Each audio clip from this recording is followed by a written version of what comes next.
kemudian proteomics itu mungkin protein itu adalah enzim yang terlibat di dalam proses metabolisme, sehingga itu akan mengekspresikan suatu metabolit tertentu, ya, metabolit tertentu. Kita akan belajar pada aras berikutnya itu adalah mengenai metabolomik, di mana kemudian interaksi antara berbagai macam omics yang berkembang saat ini itu akan kemudian kita akan bisa mengungkap suatu fenomena yang terjadi pada tumbuhan.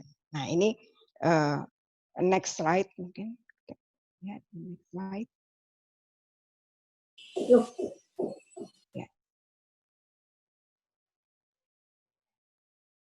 Ya. Ya. Jadi di sini kita akan membahas pada pagi hari ini itu adalah mengenai plan metabolomik. Kita akan memang mengkhususkan ini di bidang plan karena saat ini juga sudah hadir Pak Dr. Raffi dan juga Dr. Tririni Nuring Tias, di mana kemudian kalau kita belajar mengenai plan metabolomik itu ada berbagai macam di sini ilmu yang saat ini juga berkembang. Kita bisa melihat di aras food science, kemudian farmakologi, kemudian di agriculture, bioteknologi, toksikologi, kemudian kita juga kita manfaatkan juga untuk aplikasinya di bidang industri. Jadi ini adalah aplikasi-aplikasi yang bisa kita manfaatkan nantinya dengan metabolomik yang ada pada tanaman itu untuk perkembangan-perkembangan dari ilmu yang lain. Dan saat ini mungkin para peserta itu juga berasal dari berbagai macam background. Ya, saat ini kita akan punya 2 orang lecture ya, 2 orang lecture yang ahli di bidangnya masing-masing akan saya perkenalkan ini. Yang pertama itu ada nanti adalah Bapak Dr. Muhammad Raffi, MSI ya, teman saya ini ya, teman kami ini, kolega kami dari Departemen Kimia ya, Fakultas MIPA IPB ya, dari Institut Pertanian Bogor ya. Kalau Bapak Ibu bisa melihat di sini bahwa Pak Raffi ini mempunyai banyak publikasi sehingga H-index-nya untuk Scopus dan Google Scholar-nya juga cukup tinggi ya. Masih muda tetapi sudah banyak penelitian-penelitian yang dipublikasikan di berbagai jurnal yang juga terindeks begitu dari Natural Product Research, kemudian juga di berbagai jurnal untuk food ya dan BMC Research Note ya. Itu saya kira jurnal-jurnal yang juga cukup berstandar internasional begitu ya. Dan Pak Raffi ini nanti akan membahas mengenai bagaimana tadi kita akan melihat tanaman yang berfungsi untuk herbal. Jadi ini nanti berhubungan juga metabolit-metabolit yang ada pada tanaman yang bermanfaat untuk mungkin pengobatan tradisional begitu yang saat ini berkembang, kemudian nanti kita bisa menggunakan metabolomik itu sebenarnya untuk quality control ya, quality control dari produk-produk herbal yang ada dan melihat bagaimana pemanfaatannya untuk di bidang kesehatan ya, biomedik. Kemudian nanti kita juga akan ada lecture yang selanjutnya itu dari Bu Dr. Tririni Nuring Tias, saya biasa memanggilnya Bu Nuning, ya. Bu Nuning, mungkin ini bisa dia, Bu Nuning, ya. Ini juga sama dengan Pak Raffi, ya, masih muda juga ya. Ya kita masih muda ya. Kalau pemuda itu sampai umur berapa ya? Kalau menurut WHO itu katanya 60 itu masih muda ya. Jadi kita masih muda ya, tetapi juga sudah mempunyai banyak publikasi juga di phytochemistry, kemudian phytochemical analysis, ya, jurnal agricultural science dan sebagainya. Jadi Bu Tririni Nuring Tias itu nanti akan mengungkap bagaimana sebenarnya mekanisme yang terjadi pada tanaman ketika mendapatkan stres baik biotik dan abiotik, tentunya dengan pendekatan metabolomik. Saya kira ini suatu topik yang kita angkat pada pagi hari ini, dan mungkin nanti juga akan ada topik-topik yang menarik berikutnya dari seri lecture. Makanya nanti kita minta juga pendapat dari para partisipan lecture series berikutnya itu nanti topik yang ingin kita angkat apa. Ya, dan sekarang saya berikan waktu pada Pak Raffi. Monggo Pak Raffi. Ya, untuk menyampaikan materinya. Ya, terima kasih banyak kepada Ibu Yekti, kemudian terima kasih kepada Bapak Dekan dan Ibu Nuning ya atas undangannya untuk berbicara share sesuatu yang sudah kami lakukan ya terkait dengan standarisasi bahan baku maupun produk dari obat herbal ya menggunakan metabolomics ya. Izin saya share terlebih dahulu apa yang akan saya sampaikan. Mudah-mudahan terlihat oleh Bapak dan Ibu sekalian. Ya. Ya.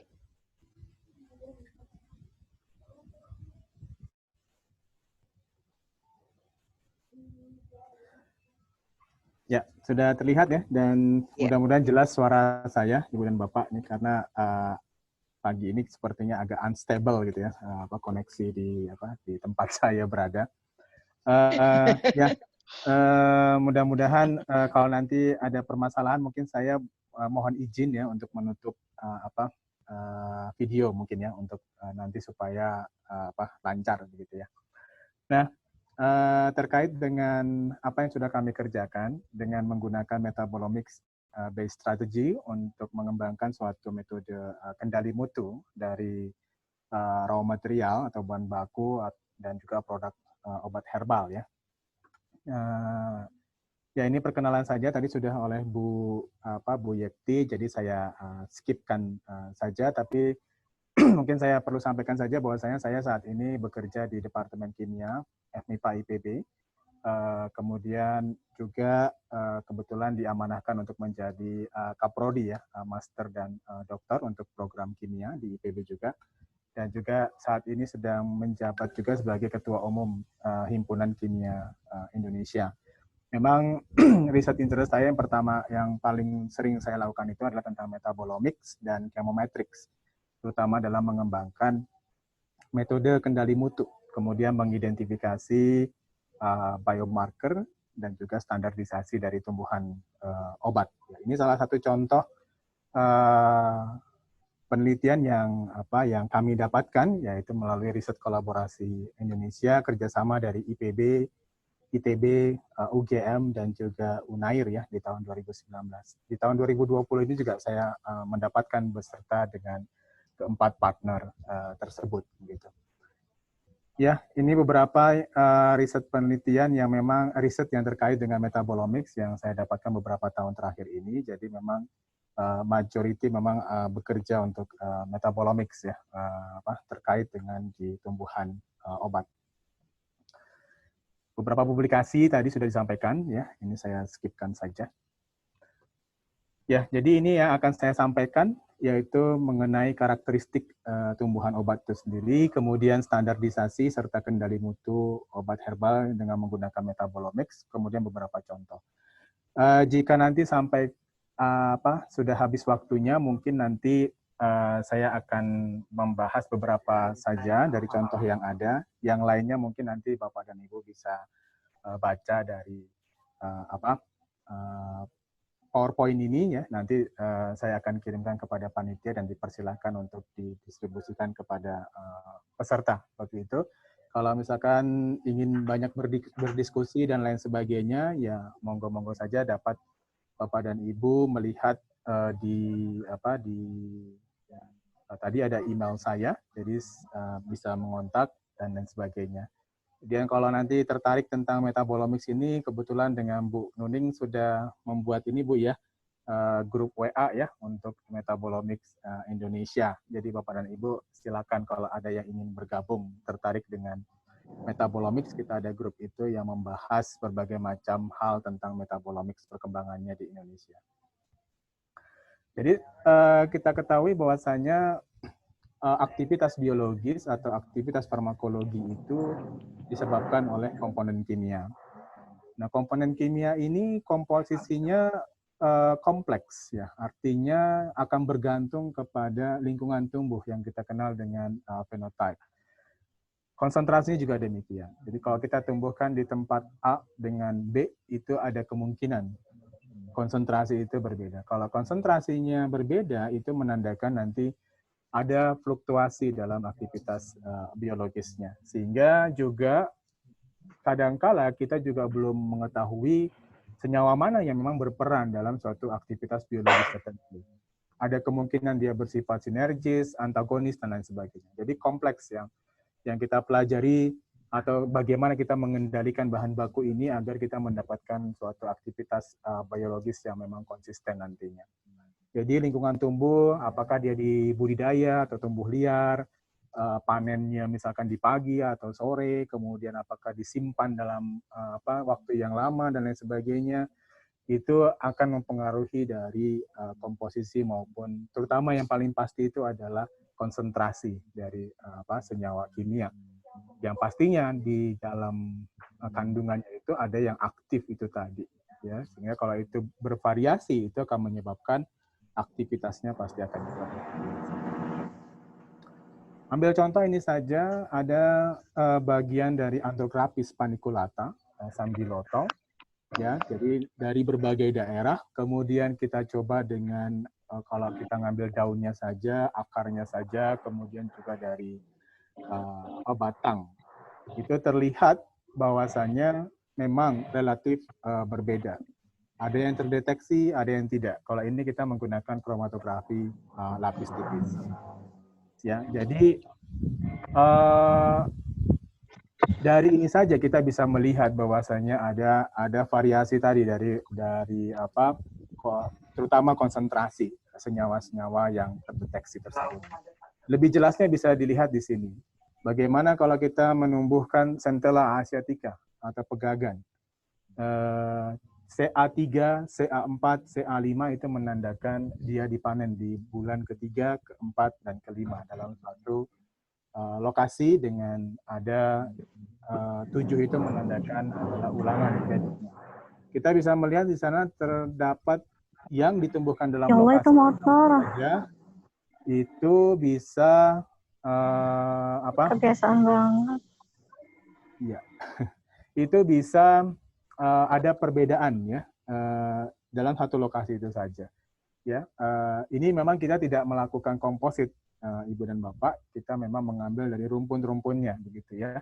Nah, dari situ kita bisa melihat bahwasanya kenapa dalam suatu produk obat herbal itu ada istilah terkadang kok kita minum itu langsung cespleng, kadang butuh waktu dulu ya untuk nanti mendapatkan efeknya ya. Mungkin akibat level konsentrasi dari senyawa aktifnya itu berbeda-beda ya. Sehingga nanti kalau kita ingin membuat itu menjadi konsisten ya kita perlu melakukan kendali mutunya.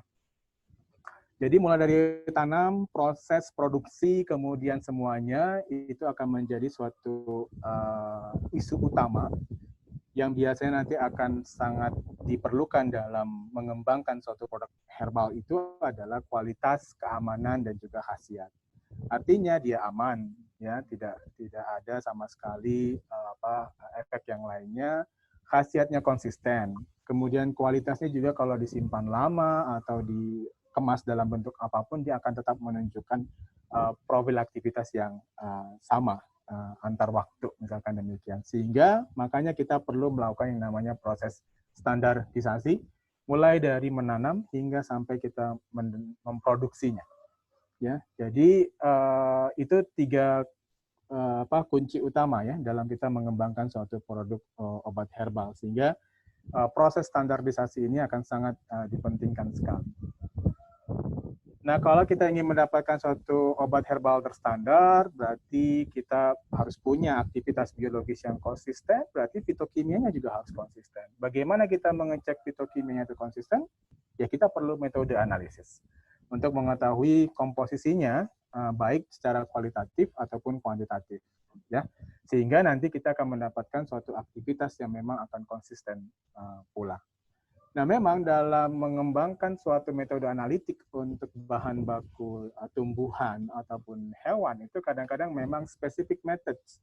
Artinya memang metode itu spesifik untuk tumbuhan-tumbuhan tertentu saja. Beda dengan kalau kita menentukan logam. Nah, kita berarti hanya berbeda kepada proses preparasinya. Ya, deteksinya itu akan sama saja. Ya, misalkan dengan menggunakan ICP-MS atau AS, misalkan seperti itu. Nah, tadi kita sudah membahas, jadi traceability dari suatu bahan baku itu akan sangat dipentingkan. Geographical origin, kemudian apakah dia dibudidayakan, waktu tanam, drying storage, dan lain sebagainya. Kemudian juga bagian tanaman yang dipakai, apakah herba, daunnya saja, atau batangnya saja. Ya. Kemudian dari situ nanti kita bisa mengembangkan dengan menggunakan komposisi fitokimia, atau kita nanti dengan menentukan marker compounds. Ya. Ada beberapa kriteria dalam kita menentukan marker compound. Saya rasa kawan-kawan di farmasi ini biasanya yang memang sangat concern untuk hal ini. Biasanya yang paling baik itu adalah dia mayor dan juga aktif secara mempunyai aktivitas biologis gitu ya. Nah, bagaimana nanti kita melihat komposisi dan lain sebagainya itu ya berarti kita perlu tools ya. Kemudian juga selain tools metode analisis itu tadi, kita juga memerlukan bahan baku yang kita gunakan itu juga memiliki autentisitas. Artinya memang spesies itu yang kita gunakan, tidak tercampur dengan spesies yang lain. Atau akibat dari kurangnya pasokan bahan baku, kita bisa mengganti dengan satu tanaman yang mungkin memiliki morfologi yang sama atau memiliki aktivitas biologis yang agak mirip, misalkan demikian ya. Nah, itu kadang-kadang kita sebut itu sebagai adulteration ya, atau pemalsuan ya, seperti itu. Biasanya kalau Bapak dan Ibu nonton acara kayak yang mencampur-campur itu investigasi ya. Dulu sampai-sampai saya kadang-kadang suka jadi habis itu males makan ya, karena hampir ceritanya itu seperti itu, entah hoax, entah bagaimana, tapi kita perlu untuk membuktikannya. Sama juga seperti pada herbal, karena pastinya Badan POM selalu mendapatkan ya herbal-herbal atau produk-produk obat herbal itu yang ditambahkan dengan BKO ya, bahan kimia obat, atau juga penggantian bahan baku, misalkan saja karena temulawak itu mahal ya, kemudian disubstitusi dengan kunyit misalkan, atau dicampur 50-50 antara temulawak dengan kunyit karena mempunyai kemiripan dalam morfologi, ataupun kalau kita buat itu menjadi serbuk, kita sudah tidak akan tahu, kecuali kalau kita itu adalah herbalis yang memang bisa membedakan melalui uji organoleptik ya, demikian. Nah, salah satu tantangan dalam kendali mutu obat tumbuhan obat ini ya karena tadi ya bahwasanya komposisi kimia tiap tumbuhan itu relatif berbeda ya. Ya mirip-mirip kalau dalam satu genus, tetapi kemungkinan besar ada level konsentrasi yang berbeda. Sehingga pendekatan untuk menentukan autentisitas ini biasanya kita bisa umumnya menggunakan DNA barcoding ya, tapi itu biasanya bisa digunakan ya, tapi memang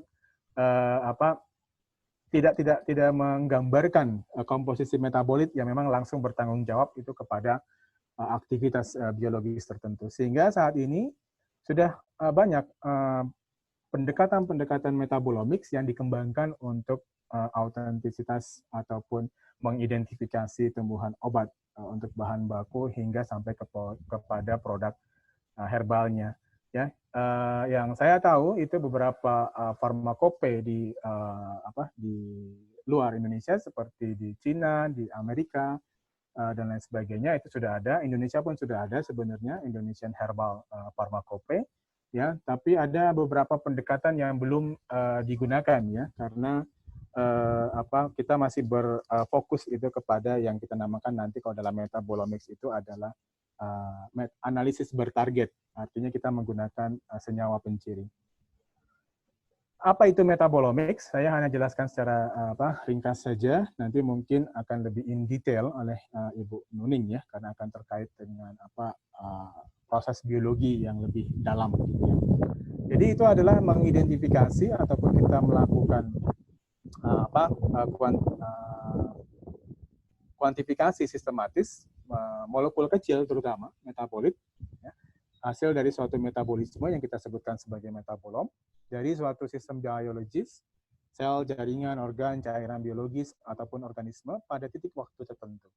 Misalkan saja kita membedakan umur tanam ya, atau kita diberi perlakuan ini adalah dengan pupuk tertentu, abiotik, biotik, nah, dan lain sebagainya. Ya, jadi dengan adanya itu kita bisa nanti mengejar layangan dari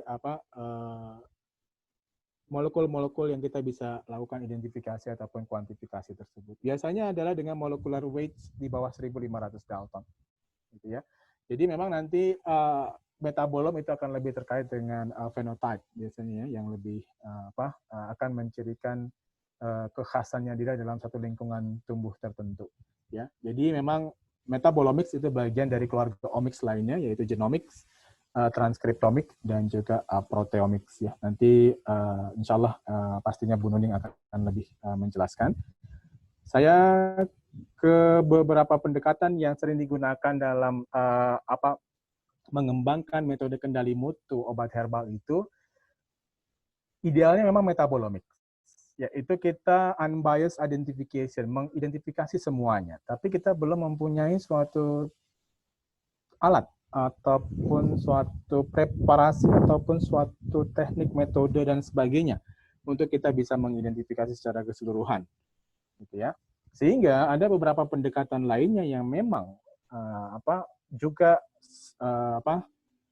banyak digunakan. Yang pertama itu yang sudah paling umum itu adalah yang target analysis, yaitu kita menganalisis spesifik atau known metabolites. Ya. Jadi yang sudah diketahui, misalkan senyawa-senyawa penciri. Ambil contoh kunyit, misalkan curcuminoids, ya, ada bis-demetoksi, ada demetoksi, ada kurkumin, misalkan seperti itu.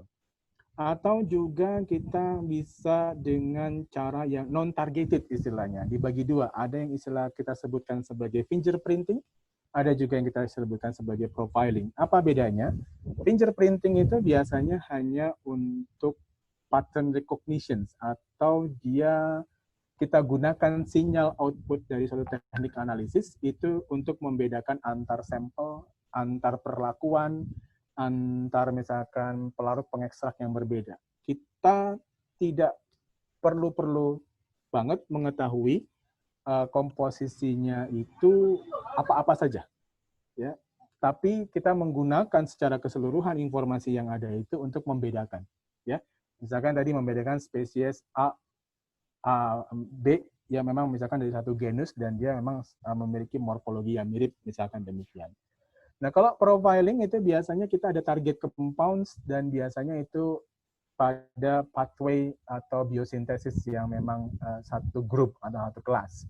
Ambil contoh misalkan phenolic profiling, ya, atau alkaloid profiling seperti itu. Selain kita melakukan kualitatif, kita juga bisa untuk melakukan kuantifikasi, ya, bisa semi, bisa juga yang full quantifications.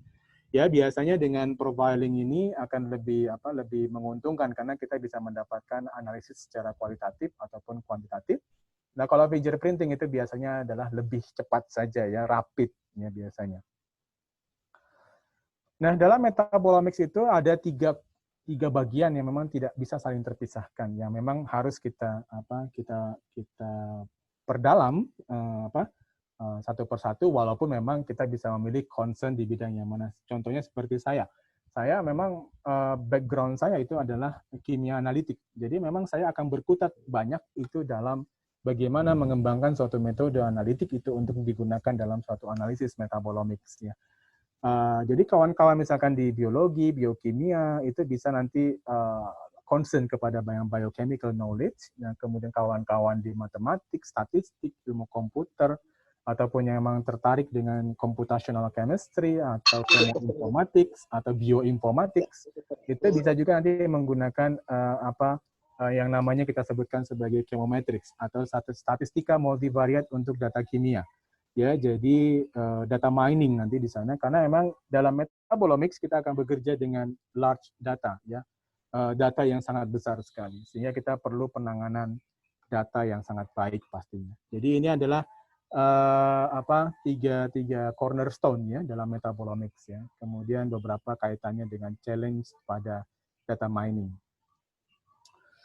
Nah, secara workflow-nya, metabolomics memang tadi sudah saya sebutkan ada dibagi untargeted, yang kita sebutkan tadi sebagai fingerprinting ataupun profiling, dan juga nanti ada yang targeted. Nah, kalau pada yang untargeted, ini adalah tahapan yang memang nanti Bapak dan Ibu bisa contoh, mulai dari sample preparations, ya, kemudian sampling, perlukah nanti kita melakukan yang namanya quenching, stopping dari reaksi enzimatis kalau kita memang ingin melihat whole picture tanaman itu dalam keadaan yang hidup. Kalau nanti kita memang perlu untuk dikeringkan misalkan, ya dikeringkannya itu harus dengan metode yang sama, seragam. Jangan yang satu sampel dikeringkan dengan oven, satu dengan yang kering angin misalkan seperti itu. Itu pasti akan membuat profil itu bisa berbeda, akibatnya berbeda karena itu, bukan berbeda karena dia mempunyai komposisi yang atau level konsentrasi yang memang berbeda. Dan kemudian juga dalam pemilihan instrumentasi ataupun deteksi, kita harus memahami kalau kita bekerja dengan suatu senyawa yang mudah menguap, ya pasti pilihannya itu adalah gas kromatografi. Ya, kalau dengan yang lain ya kita bisa menggunakan liquid kromatografi. Atau dengan fingerprinting, umumnya orang banyak menggunakan teknik-teknik spektroskopi, misalkan seperti itu. Dari situ nanti kita akan masuk ke dalam data handling. Nah, ini juga ada proses-proses yang perlu kita pahami nantinya, jangan sampai nanti perbedaan ataupun shifting yang terjadi akibat kita dalam melakukan proses analisis itu pada waktu yang berbeda, maka itu yang menyebabkan perbedaannya, jangan sampai demikian.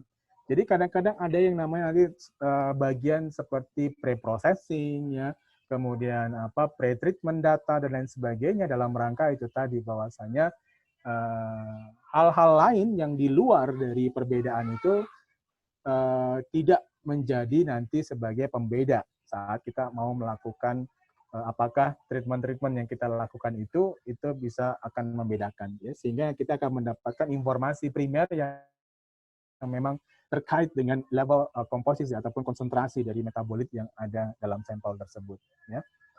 Nah, kemudian kalau untuk yang targeted itu biasanya kita akan perlu yang namanya validation method in full, ya, karena kita akan melakukan yang namanya kuantifikasi. Walaupun dengan dalam yang untargeted juga kita memerlukannya, terutama kalau nanti melakukan yang profiling yang akan terkait dengan kuantifikasi juga. Tapi mungkin kalau di sini akan lebih full, ya, jadi Bapak dan Ibu harus menentukan secara full validasi terhadap metode yang Bapak Ibu kembangkan atau yang memang Bapak dan Ibu modifikasi dan lain sebagainya, ya, seperti itu. Jadi yang lainnya sama saja, ya, tahapannya dengan yang yang untargeted, hanya berbeda itu kepada bahwasanya nanti itu kita memerlukan suatu validasi metode untuk hal tersebut. Nah, ini ada beberapa standar teknik yang memang banyak digunakan dalam analisis metabolomics, ya. Umumnya itu kalau yang lebih sophisticated kita ingin mendapatkan data yang paling maksimum, biasanya kita menggunakan tandem, ya, misalkan LC-MS-MS atau GC-MS-MS, walaupun nanti kita bisa juga menggunakan teknik-teknik yang lain, seperti spektroskopi inframerah atau UPPs ataupun nanti juga NMR, ya, terutama nanti kaitannya dengan yang fingerprinting, ya. Kalau untuk yang kuantifikasi umumnya kita bisa menggunakan yang teknik tandem itu tadi. Jadi bisa kita melihat di sini contohnya kalau kita menggunakan LC-MS itu kita akan mendapatkan keluaran itu sangat tinggi sekali, ya, karena memang sensitif alatnya, sehingga nanti kita akan mendapatkan hal yang memang terkait dengan instrumentasi ini, ya, tergantung juga nanti kepada apa yang kita miliki. Bukan berarti nanti kalau hanya memiliki UPPs-IR nggak bisa bekerja metabolomics, bisa kok Ibu dan Bapak sekalian. Ya, jadi ini adalah beberapa aplikasi metabolomics, saya rasa sangat luas sekali, biologi, farmasi, kimia, kemudian di pertanian, kemudian di pangan, food, kemudian dan lain sebagainya. Malah ada sekarang ini istilahnya food metabolomics, herbalomics, ya, kemudian dan lain sebagainya yang memang orang akan banyak bekerja di bidang tersebut. Ya. Jadi memang aplikasinya karena juga dia termasuk ke dalam omics technology, banyak kaitan nanti dengan proteomics, transkriptomics ataupun genomics kalau nanti ingin lebih komprehensif, ya. Jadi ini biasanya sudah multidisiplin. Dan umumnya memang nanti akan banyak melibatkan keahlian-keahlian ekspertis dari yang lainnya, ya. Istilahnya kalau standalone itu agak susah, ya, untuk di dalam metabolomics. ambil contoh saja misalkan ini di dalam pekerjaan untuk natural product chemistry misalkan. Secara tradisional misalkan saja bagaimana kita mendapatkan senyawa bioaktif yang di sebelah kiri. Ya, kemudian yang di sebelah kanan itu adalah dengan cara-cara metabolomics. Jadi metabolomics itu membantu sebenarnya untuk mengidentifikasi kira-kira biomarker atau senyawa aktif mana yang nanti kita bisa isolasi. Ya, kalau yang tradisionalnya kan biasanya menggunakan bioassay direct fractionations and isolations misalkan demikian. Jadi kalau kita metabolomics kita jembrengkan dulu semua senyawa sehingga nanti kita bisa dengan statistika multivariate itu bisa memilih mana yang memang akan memberikan keaktifan tertentu. Ya, demikian. Selain itu juga dalam menggunakan metabolomics ini memiliki keuntungan tadi karena memang kita bagi kawan-kawan yang bekerja dengan kimia organik bahan alam misalkan mengisolasi, ya, dia sudah bisa melakukan targeted isolations ya, artinya dia tahu itu dia sudah aktif misalkan demikian. Nah, ini yang dalam pengembangan atau menggunakan QC methods ini yang tadi yang sudah dijelaskan itu yang commonly used itu biasanya yang targeted ya dengan menggunakan senyawa penciri. Nah, ini ya agak lebih holistik kalau kita gabungkan nanti targeted dengan yang untargeted misalkan dalam profiling. Jadi kita dapatkan data kualitatif ataupun kuantitatif. Nah, ini biasanya banyak bisa kita gunakan untuk mengidentifikasi, membedakan, atau kita mengautentikasi dari tumbuhan obat yang sebagai bahan baku dari suatu obat herbal. Nah, ambil contoh ini misalkan hal-hal yang bisa digunakan dalam kendali mutu suatu bahan baku obat herbal, ya, yang targeted itu biasanya kita banyak menggunakan LC base. Kalau yang untargeted atau chromatografi base ya, untargeted misalkan kita menggunakan spectrometric ya base ya. Biasanya nanti kalau di dalam yang targeted kita pasti akan membutuhkan senyawa standar ya dan lain sebagainya, senyawa baku maksudnya begitu ya, baku standar. Kemudian juga yang lainnya sehingga nanti kita bisa mengecek kalau itu ada adulterans dan lain sebagainya. Nah, kalau dalam spektroskopik itu biasanya nanti kita akan hanya mendapatkan general overview dari komposisi, sehingga nanti kita bisa melakukan identifikasi, ataupun kadang-kala kita juga bisa melakukan kuantifikasi, tapi memang perlu penanganan yang lebih daripada untuk yang dari targeted. Ya, biasanya kita akan menggunakan chemometrics ya, di dalam sistem untuk membedakan yang seperti ini. Nah, ambil contoh yang analisis bertarget ini yang kami kembangkan di laboratorium kami, misalkan kita melakukan simultan analisis untuk yang curcuminoid dan santorizol di dalam temulawak. Ya, sejauh ini rasanya baru dari pusat studi biofarmaka ini yang mengembangkan ini sehingga kita bisa secara simultan itu menentukannya. Jadi kalau di sini kita kalau nanti ingin mengecek apakah dia temulawak atau tidaknya, kita cek saja santorizolnya ada atau tidak. Kalau tidak, ya berarti dia bukan temulawak. Ya. Nah, ada beberapa tahapan yang bisa kita kerjakan demikian. Nah, kalau yang bertarget ya biasanya dalam mengembangkan metode ya kita harus mengikuti aturan-aturan dalam evaluasi kinerja analitiknya atau validasinya. Misalkan harus mengecek persamaan kurva kalibrasi, ya, koefisien korelasi atau koefisien determinasi, limit deteksi, limit kuantitasi, presisi, recovery, dan juga stabilitasnya yang memang sesuai dengan kriteria apa yang kita pilih ya untuk ditetapkannya ini. Nah, ini ada beberapa contoh kendali mutu dengan menggunakan aplikasi metabolomics ya dalam bahan baku ataupun produk obat herbal. Bapak dan Ibu sekalian, ada yang tahu kira-kira ini apa?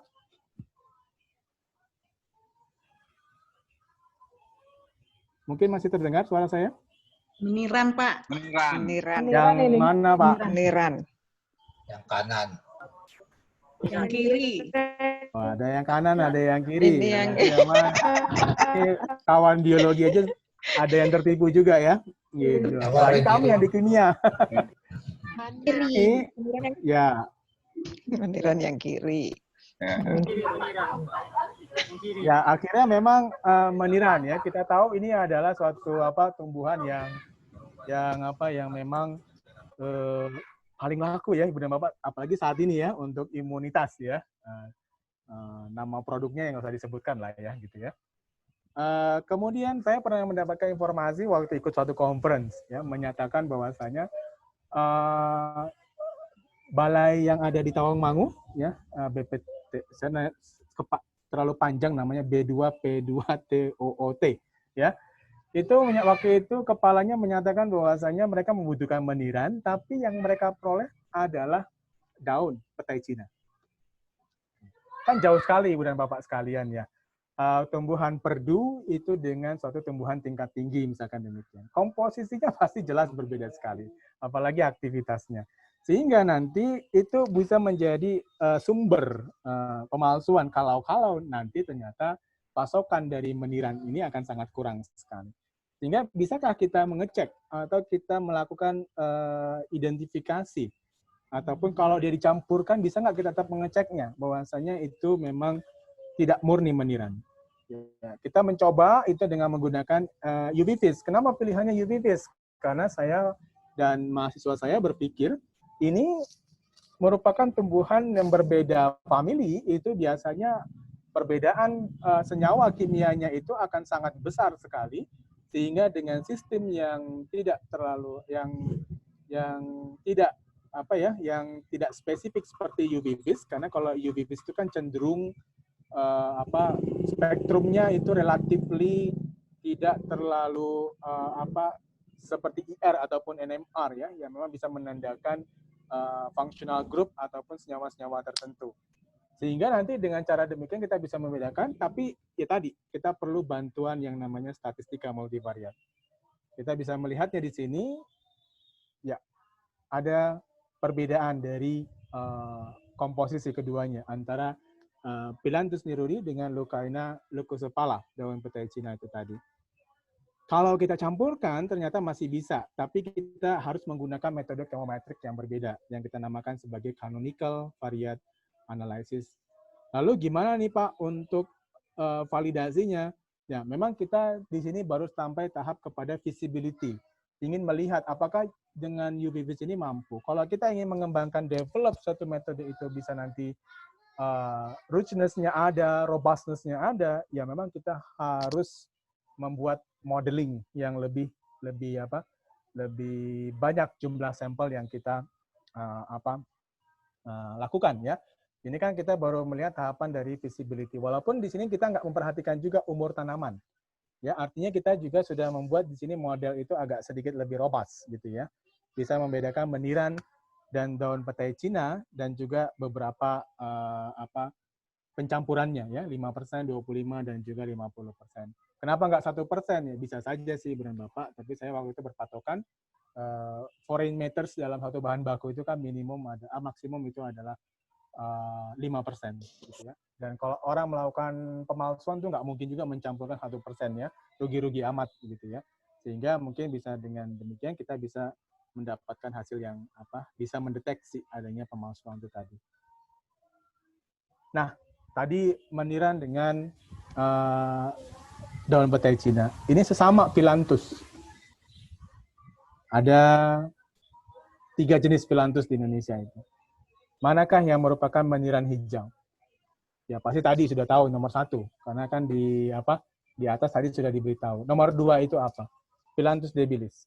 Nomor 3 itu apa? Lihat batangnya berwarna merah, berarti Phyllanthus urinaria. Ya, ketiganya juga merupakan herbal yang banyak juga digunakan untuk imunitas. Ya. Awalnya 1 dan 2 itu, nah namanya juga saya sebagai seorang kimia gitu ya, itu nggak memperhatikan posisi misalkan jarak antar daun. Ternyata yang berbeda itu tadi. Dulu waktu awal-awal itu anggapannya sama. Itu merupakan Phyllanthus niruri. Tapi ternyata setelah di cross check dan lain sebagainya, itu ternyata merupakan satu spesies yang berbeda.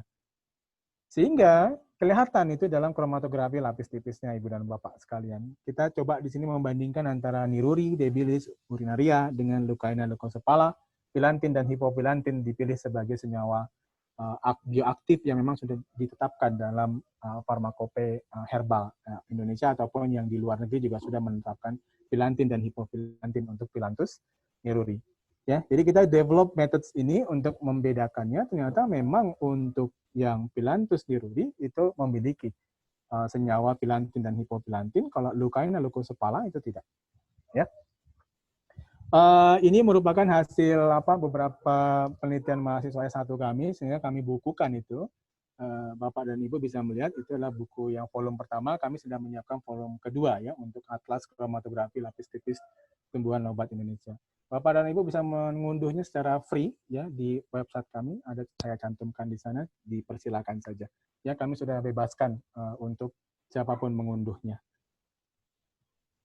Nah, dengan menggunakan itu juga, apakah kita bisa membedakan ketiganya itu tadi? Nah, sama, kita gunakan saja dengan misalkan kromatografi lapis tipis, dan kami nggak punya densitogram, jadi kami menggunakan ImageG ya untuk nanti mengukur secara kuantitatif luas pitanya. Nah, dengan menggunakan luas pita itu dan analisis chemometric, kami bisa membedakan ketiganya antara Phyllanthus debilis, Phyllanthus niruri, dan Phyllanthus urinaria. Nah, apakah kita bisa membedakan kalau itu dicampurkan antar sesama Phyllanthus? Bisa, tapi kita memerlukan suatu metode yang lebih sensitif. Seperti apa? HPLC, ya, KCKT, di mana di sini kami mencoba untuk selain membedakan Phyllanthus niruri dari related species, yaitu debilis dan urinaria, kita juga mencoba develop untuk kuantitatif analisis dari pilantin dan hipopilantinnya. Sehingga kita mendapatkan dua, kualitatif dapat, kuantitatif juga dapat. Ya, sehingga dengan demikian kita akan menggabungkan antara fingerprinting itu dengan profiling, ya, sehingga nanti kita bisa untuk membedakan antar spesies itu tadi atau mengecek kalau ada adulteration di antaranya. Ya, biasa dalam KCKT berarti kita harus mencoba beberapa fase gerak, ya, dioptimumkan dan lain sebagainya. Kemudian kami mencoba mencampurkannya. Kita lihat bagaimana yang murni, artinya tidak dicampur, dan dicampur 25, 50, 75. Ternyata memang setelah itu kita melihat senyawa 3 dan 4 itu sebagai penciri untuk membedakan antara niruri dengan urinaria dan juga debilis. Di mana juga ternyata pada urinaria dan debilis kadar pilantin, hipopilantin itu tidak terlalu tinggi dibandingkan dengan niruri. Ya, sehingga nanti dengan cara demikian kita bisa untuk melihat kalau ada pemalsuan dari urinaria ataupun debilis, kita tinggal fokus kepada peak nomor 3 dan nomor 4, atau kita gunakan analisis chemometrics di sini. Sehingga nanti kita bisa membedakan di luar lingkaran, ya, itu menandakan itu merupakan suatu sistem yang campuran. Ya, demikian Ibu dan Bapak, ini kasus untuk yang Phyllanthus niruri. Punten Bu, mohon maaf Bu Yakti, saya masih punya waktu lagi atau bagaimana?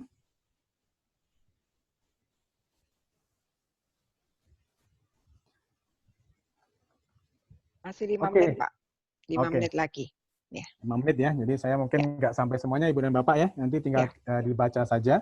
Ini saya ambil contoh saja bagaimana pengaruh umur tanam. Ya, di sini kami mencoba untuk membuat suatu fingerprinting analysis dengan menggunakan KCKT untuk pegagan. Ya, 4 senyawa bioaktif sudah ditetapkan, yaitu madekasosid, asiatikosid, madekasik acid, dan asiatic acid. Sama juga mobile phase-nya itu kami optimumkan, dan ini biasanya nggak ujuk-ujuk langsung dapat seperti ini ya Ibu dan Bapak, itu biasanya perlu kerja sebulan atau 2 bulan biasanya. Kemudian ada beberapa tumbuhan yang memang berkerabat dekat, yaitu Hydrocotyl siptorpioides dan Hydrocotyl verticillata. Malah Hydrocotyl verticillata ada yang bilang itu juga merupakan pegagan, tapi ternyata kalau di dalam masyarakat Sunda itu menyebutkannya adalah sebagai pegagan air atau antanan air, ya. Yang memang agak beda dengan antanan yang kita kenal, itu dia bulat semuanya, ya. Nah, di sini kita bisa melihat dengan menggunakan fingerprinting itu berarti kalau dia Centella asiatica pegagan harus punya peak nomor 8 dan 10. Ya, itu sebagai senyawa penciri ya dari Centella asiatica, di mana 2 tumbuhan lain yang berkerabat dekat itu tidak mempunyainya. Itu bisa kita jadikan pembeda. Selain itu, kami juga dengan metode fingerprinting ini ingin mengecek kira-kira apakah ada perbedaan cultivation age-nya itu terhadap metabolite concentration-nya. Dengan menggunakan pendekatan metabolomik, ternyata kadar senyawa bioaktifnya itu juga berbeda 2 bulan setelah tanam sampai dengan 6 bulan setelah tanam. Ya, ternyata memang paling maksimum itu di 4 bulan. Jadi metabolomik juga bisa dipakai dalam kajian-kajian untuk yang di bidang pertanian. Inframerahnya juga berbeda. Walaupun secara pik-pik yang muncul itu relatif sama, tapi intensitasnya berbeda. Ketahuan dari mana? Kita bisa melihat dalam plot PCA, Principal Component Analysis-nya, untuk membedakan masa tanam itu tadi. Ini menggunakan kadar dari senyawa penciri 4 tadi, ini menggunakan spektrum inframerah. Artinya memang bahwasanya profil konsentrasi metabolit itu akan sangat berbeda akibat perbedaan dari usia tanam itu tadi. Sehingga memang ini juga mungkin bisa diperlukan agar kita mendapatkan suatu kadar bioaktif tertinggi itu, ya kita harus menentukan kira-kira di usia keberapa kita harus memanen. Nah, belum tentu juga nanti hasil seperti ini akan bisa diaplikasikan untuk daerah yang lain, karena ini kan ditanamnya di Bogor. Kita belum menanam di daerah-daerah yang memang berbeda kondisinya dengan yang di Bogor. Sehingga nanti kita harus melakukan pengujian-pengujian multi lokasi, apakah memang benar itu 4 bulan sebagai yang paling memiliki kadar bioaktif tertinggi. Ini bisa kita melihatnya memang dengan pada usia 4 bulan ternyata kadar IC50-nya itu paling rendah, menandakan memang dia memiliki aktivitas antioksidan yang tertinggi. Ya. Berikutnya adalah sambiloto, sama juga kita mengekstraksi dengan beberapa pelarut pengekstrak yang berbeda. Ternyata juga rendemennya berbeda, Ibu dan Bapak. Lihat profilnya juga berbeda ya, walaupun secara muncul pik-piknya juga sama, tapi ternyata dari sini kita bisa melihat inhibisi alfa glukosidasnya juga berbeda kalau kita mengekstrak dengan pelarut pengekstrak yang berbeda. Kelihatan juga dari profil PCA-nya itu menandakan ada perbedaan, kedekatan itu hanya pada ekstrak 50% dan 70%, yang mungkin saja menandakan dia memiliki level konsentrasi yang agak mirip. Ya, dengan yang lain itu tidak mirip sama sekali. Nah, kita bisa melihat di plot itu untuk variabel mana yang paling berperan ya dalam proses pemisahannya. Ambil contoh di sini etanol PA, berarti senyawa nomor 9 itu adalah memiliki kontribusi terhadap pemisahan dari etanol PA. Satu lagi mungkin ini hasil karya kalau dari mahasiswa bimbingan saya. Ini hasil karya dari mahasiswa S1, Ibu dan Bapak ya, bukan S2, bukan S3 ya. Ini yang terbaru dari riset grup kami. Jadi bagaimana kita melakukan profiling dari Androcrapis paniculata, dan alhamdulillahnya kami IPB sudah mempunyai UHPLC Orbitrap MS-MS ya untuk kajian metabolomics ini. Di sini kita ingin melihat apakah ada perbedaan komposisi pada daun dengan batang di sambiloto. Sama, di sini kita tidak develop, kita modify ya, karena kalau develop mungkin agak lama, sehingga kalau di LC-MS-MS-nya kita ingin melihat apa aja sih yang ada di situ, sehingga nanti kaitannya dengan pemisahannya kita mendapatkan total ion kromatogram untuk stem ataupun leaves-nya. Mirip, ya, tidak terlalu jauh berbeda, hanya intensitas saja yang berbeda. Ini adalah senyawa-senyawa yang kami identifikasi berdasarkan database in-house, ya, karena kalau dalam LC tidak seperti pada GC, itu database-nya tidak terlalu komplit ya. Kalau untuk yang volatile itu sudah komplit, Ibu dan Bapak. Daun dengan batang. Kalau lihat dari sini kan Ibu dan Bapak bilang, oh iya beda komposisinya. Tapi kalau saya bilangnya tidak berbeda, karena apa? Jaraknya itu tidak terlalu jauh. Itu makanya kenapa dalam menggunakan sambiloto itu herba yang kita gunakan, daun dan batang, ya, tidak dipisahkan. Karena memang komposisinya tidak terlalu jauh berbeda. Ya, dari situ nanti kita bisa kalau dengan menggunakan LC-MS-MS itu enaknya yang memisahkan itu apa sih? Ambil contoh di sini ternyata pada daun itu senyawa nomor 27 14 deoksiandrografolite. itu yang memang lebih tinggi dibandingkan dengan pada batang. Ya, kalau dengan menggunakan yang sistem mass spectrometry base, itu keuntungannya seperti ini, Ibu dan Bapak sekalian. Mohon maaf Jadi kita akan waktunya Pak Raffi ya. Ya, kita mengetahui senyawanya. Sekarang di Zoom-nya di sini baru masuk dia. Dodol. Siapa? Zoom-nya gue di sini. Ya, senyawanya seperti itu ya. Kalau dalam mass spectrometry base itu akan sangat Yes, why? The meeting host will let you in soon. Itu baru minta wifi tadi. Ya. Ya, jadi itu kalau dengan mass spectrometry base kita akan mendapatkan senyawa yang teridentifikasinya apa, Bapak sekalian. Ya, saya rasa karena waktunya sudah habis, ini contoh yang lain kalau dalam produk, kebetulan kami glukosa maka, ya kita menggunakan rejection analysis ya. Biasa semua kita optimumkan segala macamnya hingga kita mendapatkan metode yang paling optimum untuk produk tersebut. Nah, dengan gambaran ini berarti nanti kita akan menggunakan metode ini untuk kualitas menentukan kualitas ataupun kendali dari produk obat herbal tadi yang kita gunakan. Saya rasa itu yang bisa saya sampaikan, Bu Yekti. Ini contoh-contoh yang lain, beberapa metode analisis yang kita kembangkan untuk kendali mutu obat herbal. Ya, terima kasih Pak Raffi atas sharing ilmunya dan apa-apa yang sudah dihasilkan dari grup risetnya Pak Raffi. Saya kira ini sangat menarik sekali dan bisa membantu kita untuk bisa bagaimana memahami bahwa di dalam proses kita belajar mengenai metabolomik itu ada beberapa hal yang perlu kita perhatikan ya.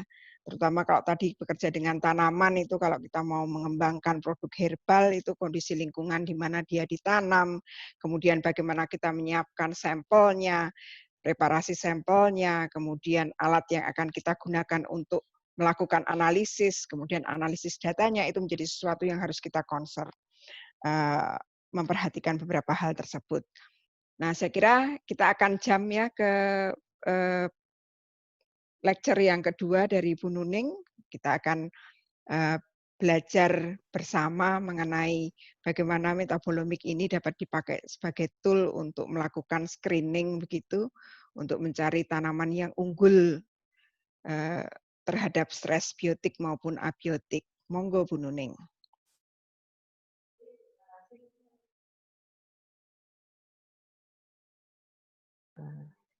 Baik, terima kasih Bu Yekti. Apakah suara saya sudah bisa terdengar ini? Sudah terdengar? Oke, terima kasih. Selamat pagi ya Bapak dan Ibu semuanya. Terima kasih sekali sudah berkenan ya ini untuk join bersama untuk sharing pada kuliah pada pagi hari ini mengenai metabolomics. Jadi saya di sini tidak akan menggurui ya, tapi saya mungkin hanya sharing pengalaman dengan apa yang sudah kami lakukan terkait dengan aplikasi metabolomik untuk bidang yang mungkin sedikit berbeda tadi ya dengan Pak Raffi yang tadi berbicara banyak mengenai herbal, mengenai mungkin nanti bisa dilaksanakan untuk standarisasi jamu dan sebagainya. Nah, pada kesempatan ini saya akan lebih pada penggunaannya untuk di bidang mungkin pertanian ya dan mungkin juga ke arah biologi. Baik, mungkin saya share dulu PPT saya. Oke, share. Udah share belum ya? Udah ya? Sebentar, ini saya ini terus ada annotated ya. Yang ini yang buat ada ini ya, spotlight ini. Oke. Nih, bukan ya. Sebentar. Kalau mau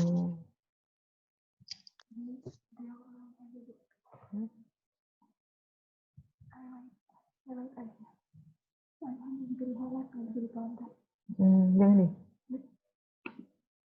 Oke. Oh ya. Ini belum full ya? Oke. Nah, baik, terima kasih. Jadi untuk sesi saya nanti mengenai metabolomics as a tool atau untuk sebagai alat di sini ya untuk menginvestigasi bagaimana tanaman tadi bisa merespon terhadap stres biotik maupun abiotik. Nah, kalau kita lihat di sini, mungkin saya sekilas saja langsung terlebih dahulu mereview kembali bagi yang mungkin masih benar-benar awam ya di bidang metabolomics. Jadi metabolomics itu apa? Walaupun tadi juga Pak Raffi sudah menjelaskan dengan sangat bagus ya, sangat jelas sekali. Jadi secara umum kita katakan di sini bahwa metabolomics itu merupakan suatu platform atau suatu tools yang sangat powerful yang berfungsi untuk apa? Untuk mengidentifikasi secara global dan kemudian harapannya bisa mengkuantifikasi beberapa metabolit yang mempunyai berat molekul yang rendah tadi ya pada suatu sampel biologis kita. Nah, harapannya apa?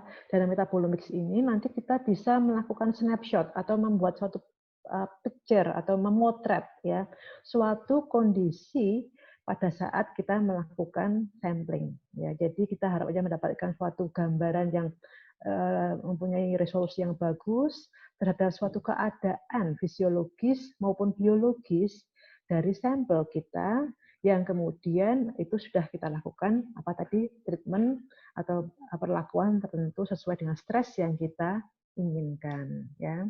Jadi kita bisa katakan di sini bahwa metabolomics adalah suatu analisis komprehensif ya, baik itu kualitatif maupun kuantitatif, dan harapannya pada semua metabolit ya, ini nanti tergantung pada alat kita ya, all metabolites, apakah itu di levelnya bisa sel ya, kemudian bisa jaringan, atau mungkin juga antar organ kita membandingkannya, atau kemudian antar tanaman atau antar organismenya ya pada suatu kondisi tertentu. Nah, di dalam aplikasi yang saya sampaikan tadi di sini adalah untuk stres biotik dan abiotik, maka kondisi tertentu atau a given set of condition ini itu menjadi sangat penting sekali. Karena apa?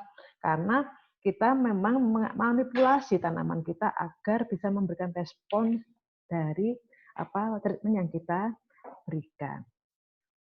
Nah, mengapa kemudian kita milihnya kok metabolomics gitu ya? Maksudnya walaupun kita sebenarnya tidak bisa stand alone metabolomics ini, tapi mengapa metabolomics ini sangat menarik sekali? Kalau kita melihat gambaran di sini ya, bahwa ketika ada seorang mbak-mbak yang sangat lapar sekali ini ya, mungkin di sini juga sudah ada yang mulai lapar ya. Nah, ini ketika makan ini ya, setelah makan, maka kita bisa melihat bahwa kalau dari aras genomics, maka responnya itu tidak ada, nggak mungkin kita makan terus langsung terjadi mutasi gitu kan, nggak ada ya.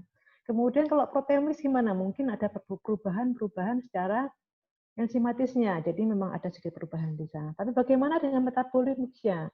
Jadi ketika kita memberikan suatu intake, suatu nutrisi tertentu, makan di dalam tubuh kita, maka respon itu akan sangat cepat sekali terjadi. Sehingga kita lihat di sini bahwa grafiknya itu menjadi sangat beragam sekali, sangat berubah-ubah ini. Dan kemudian kalau kita melihat ini adalah overtime ya di sini ya, X-nya ini adalah time-nya. Kemudian yang sangat penting sekali di dalam metabolomics kita juga menentukan apa? Time-nya, kapan kita akan memotretnya. Kalau misalnya di sebelah sini kita mendapatkan perubahan yang banyak.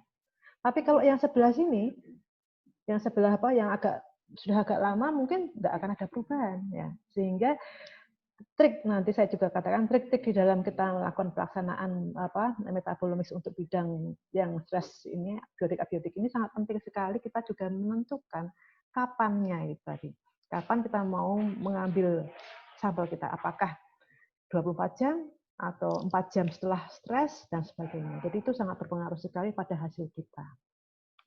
Sehingga karena responsif tadi kita gambarkan misalnya ada daun ya, kemudian kita beri suatu ini di sini ada kayak ticks ya, atau mungkin juga insek tertentu.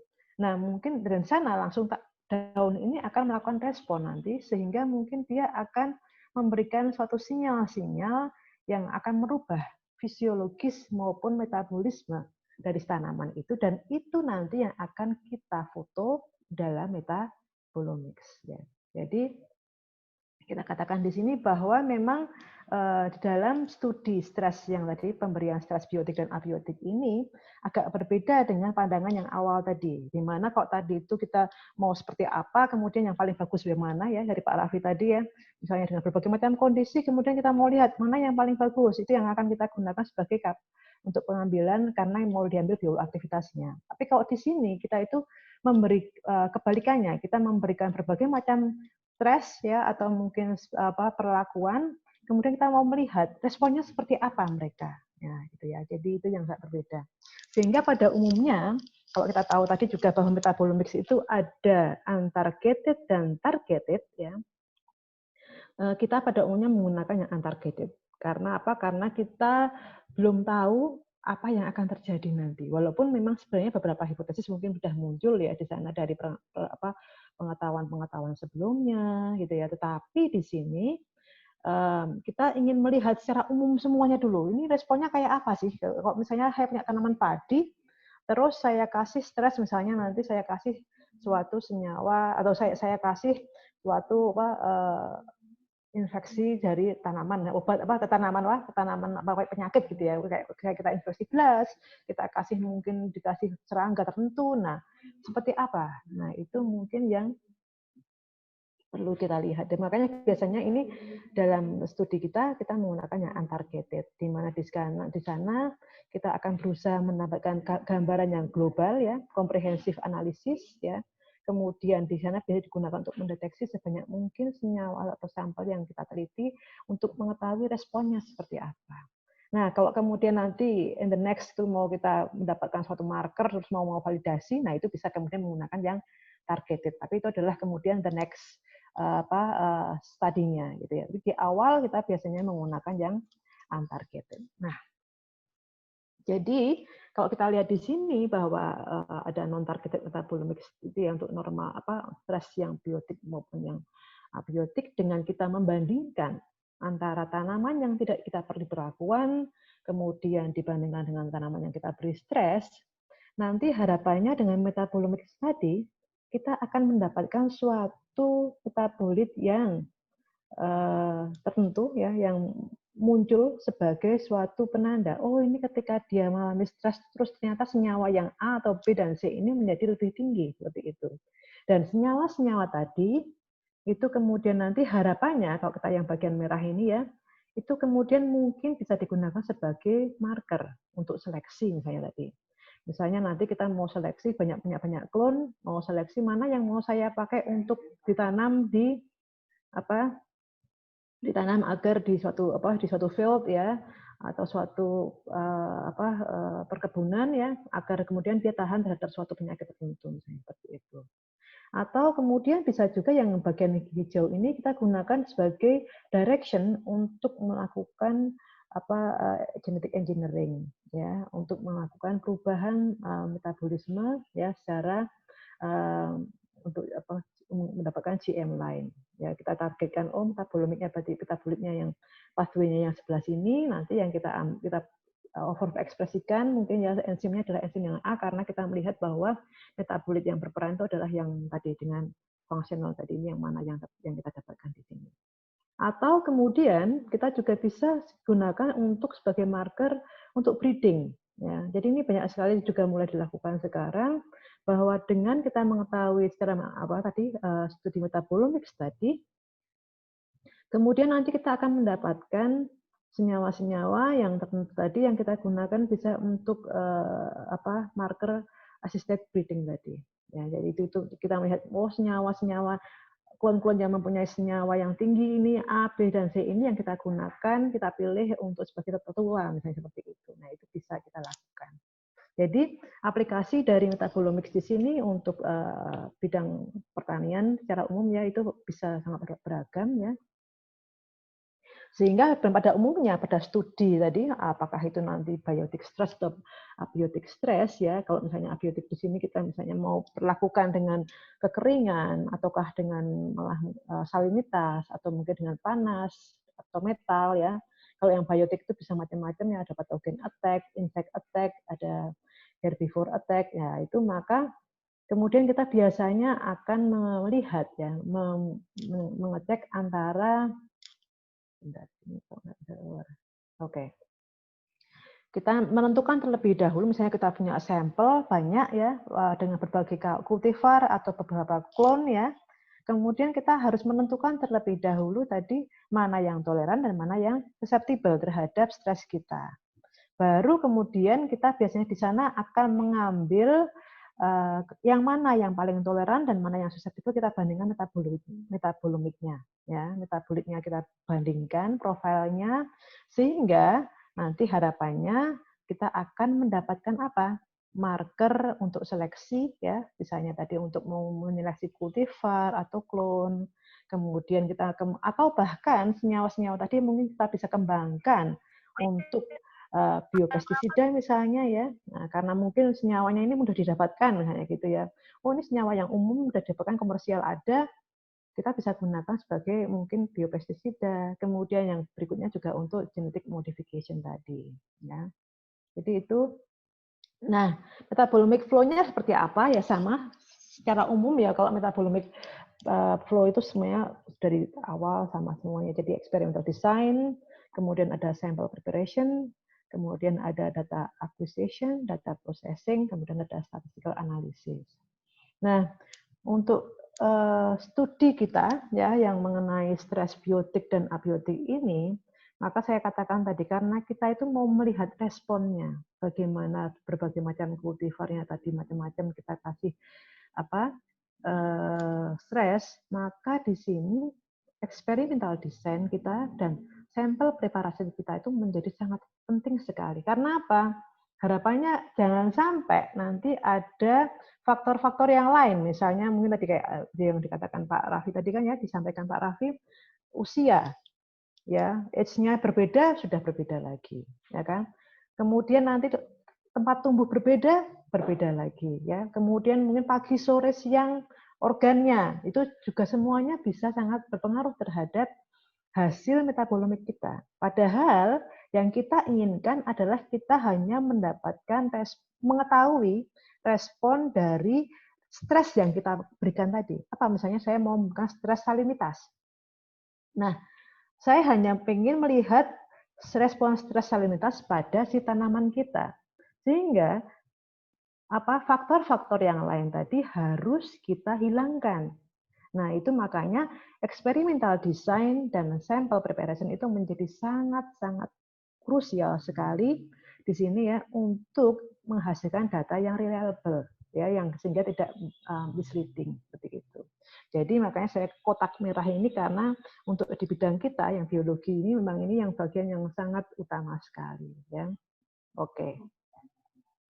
Nah, kemudian di sini ya, tadi saya katakan ada treatment, misalnya ini sudah tanaman padi, karena kebetulan saya juga banyak bekerja sama dengan Bu Yekti ya, ini untuk kita mengembangkan grup riset padi berpigmen di sini ya. Nah itu kita beri treatment, kemudian kita mau lihat responnya seperti apa. Ya, kemudian setelah itu kita lihat metabolik profilnya yang berbeda sebagaimana, sehingga harapannya mendapatkan marker tadi. Nah, tentunya nanti ketika kita sudah mendapatkan respon atau mendapatkan data metabolik profile, maka pengetahuan untuk memahami respon tadi juga menjadi penting. Bagaimana kita memaknai ya respon tadi. Kita memerlukan pengetahuan misalnya mengenai resistensi tanaman. Ya, kita tahu tanaman mempunyai mekanisme resistensi berbeda-beda. Ada ketahanan yang konstitutif, ada yang terinduksi.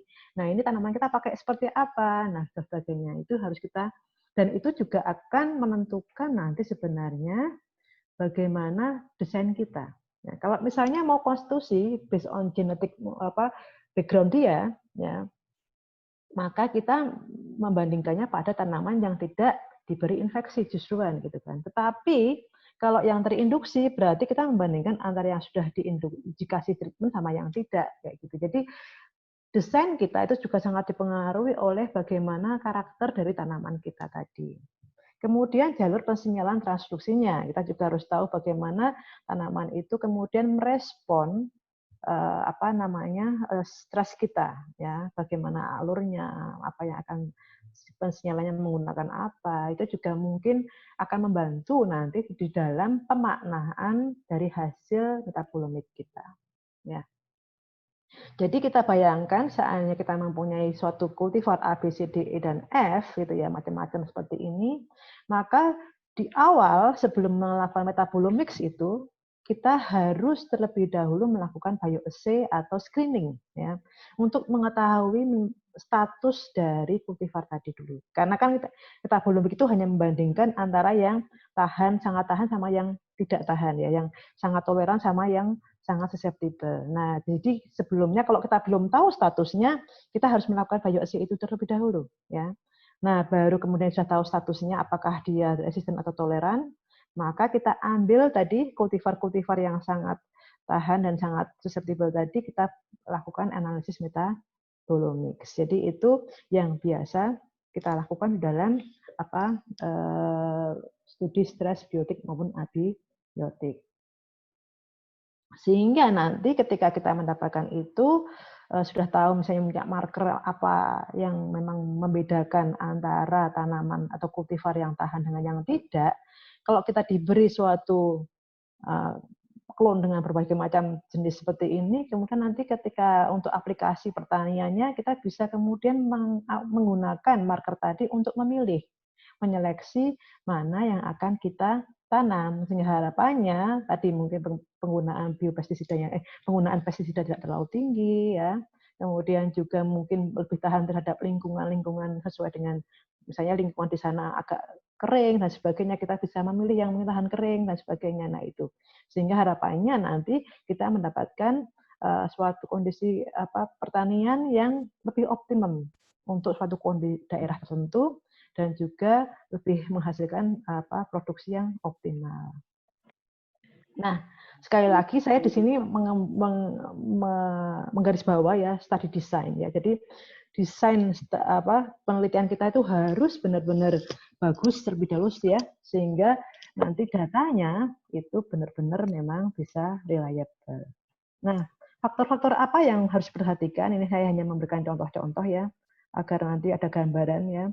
Jadi misalnya di sini skalanya mau apa? Mau apakah tadi antar tanaman, individu tanamannya langsung, atau mungkin antar organnya, ya, mau akar, mau daun dibandingkan dengan daunnya, atau dengan batangnya dan sebagainya, atau mungkin jaringannya karena beberapa mungkin misalnya kayak pest ya, kayak serangga dari yang dulu saya penelitian itu ada trip ya, itu mungkin atau mungkin hanya menyerang pada beberapa jaringan tertentu, ya, sehingga mungkin kita harus melihat pada level jaringan, atau mungkin bahkan yang kalau dia hanya menyerang pada suatu sel tertentu, maka kita harus membandingkan antara sel satu dengan yang lainnya. Itu adalah masalah levelnya mau apa. Kemudian pengambilan sampel tadi, mau umur berapa, kapannya. Kemudian setelah itu pengambilan sampelnya mau disimpan seperti apa. Kalau misalnya kayak kemarin ketika kita ada studi yang karet itu, ya, field-nya itu di Palembang, padahal kita mau di analisnya di UGM gitu kan. Nah, itu bagaimana agar ketika dalam transportasi itu kemudian tidak ada perubahan yang terjadi. Nah, itu juga menjadi harus dipertimbangkan. Variasi biologis jelas, ya, di sini harus kita minimalkan juga. Kemudian metode ekstraksi juga yang dipilih juga akan sangat berpengaruh pada alatnya. Jadi ini contoh-contoh ya, tadi daun tua, daun muda, mau jaringannya, atau mau sapnya, atau mau lateksnya, nah itu ya.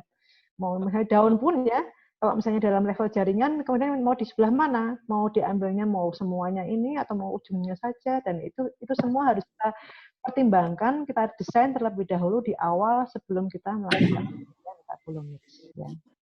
Nah, kemudian ini ada mapping biological variation-nya, ya. Tadi mau misalnya mau pakai bagaimana, kita harus tahu mengenai efek genotipnya seperti apa, microenvironment-nya bagaimana, climate-nya, ya. Jadi efek dari tadi kita menanam pada sesi musim penghujan atau kemarau, mau diambil pada musim kapan, ya, itu harus dipertimbangkan semuanya, ya.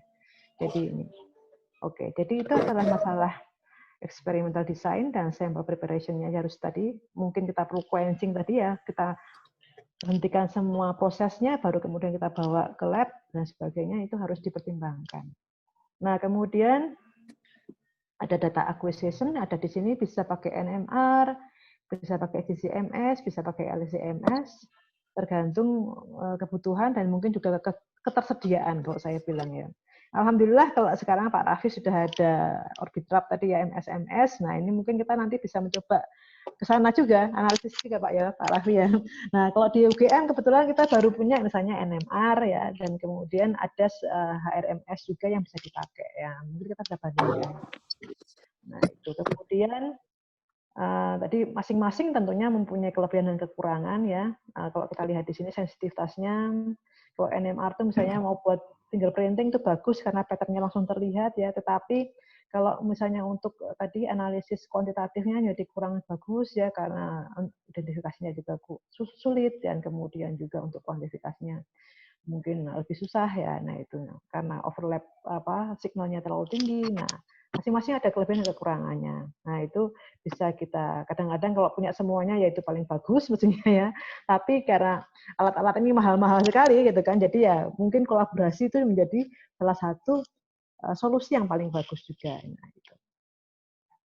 Ini ada perbandingannya bagaimana perbedaan antara NMR sama GCMS ya. NMR itu kelebihannya apa sebenarnya karena handling kita terhadap sampel itu sangat rendah sekali. Jadi sangat sederhana sekali, kita hanya mengeringkan, kemudian kita kasih solventnya, kita sonikasi, langsung kita kirim untuk dianalisis jadi. Tidak. Jadi dalam metabolomics kita juga harus memikirkan bahwa semakin banyak intervensi kita terhadap sampel itu ya, misalnya tadi kalau GCMS itu kan perlu pakai derivatisasi ya. Nah itu kan semakin lama proses untuk penyiapan sampel itu juga kemungkinan terjadi misalnya tadi ada kemungkinan terjadi kontaminasi atau mungkin terjadi kesalahan atau perbedaan karena proses kita berjalan itu mungkin juga tinggi. Nah kalau di dalam NMR itu karena sangat sederhana sehingga yang itu bisa diminimalkan seperti itu. Oke, jadi kemudian kita setelah akuisisi data ya, dianalisis, kemudian pakai analisis data. Nah, itu bisa di sini analisis data itu bisa melalui ada feature expression, ekstraksi ya, jika ini ada setelah diambil datanya, kita kemudian melakukan baseline correction, big alignment, normalisasi, deconvolution ya. Dan itu saya tidak akan detail di sini karena mungkin nanti kalau memang diperlukan kita bisa melakukan seri-seri berikutnya terkait hal ini ya.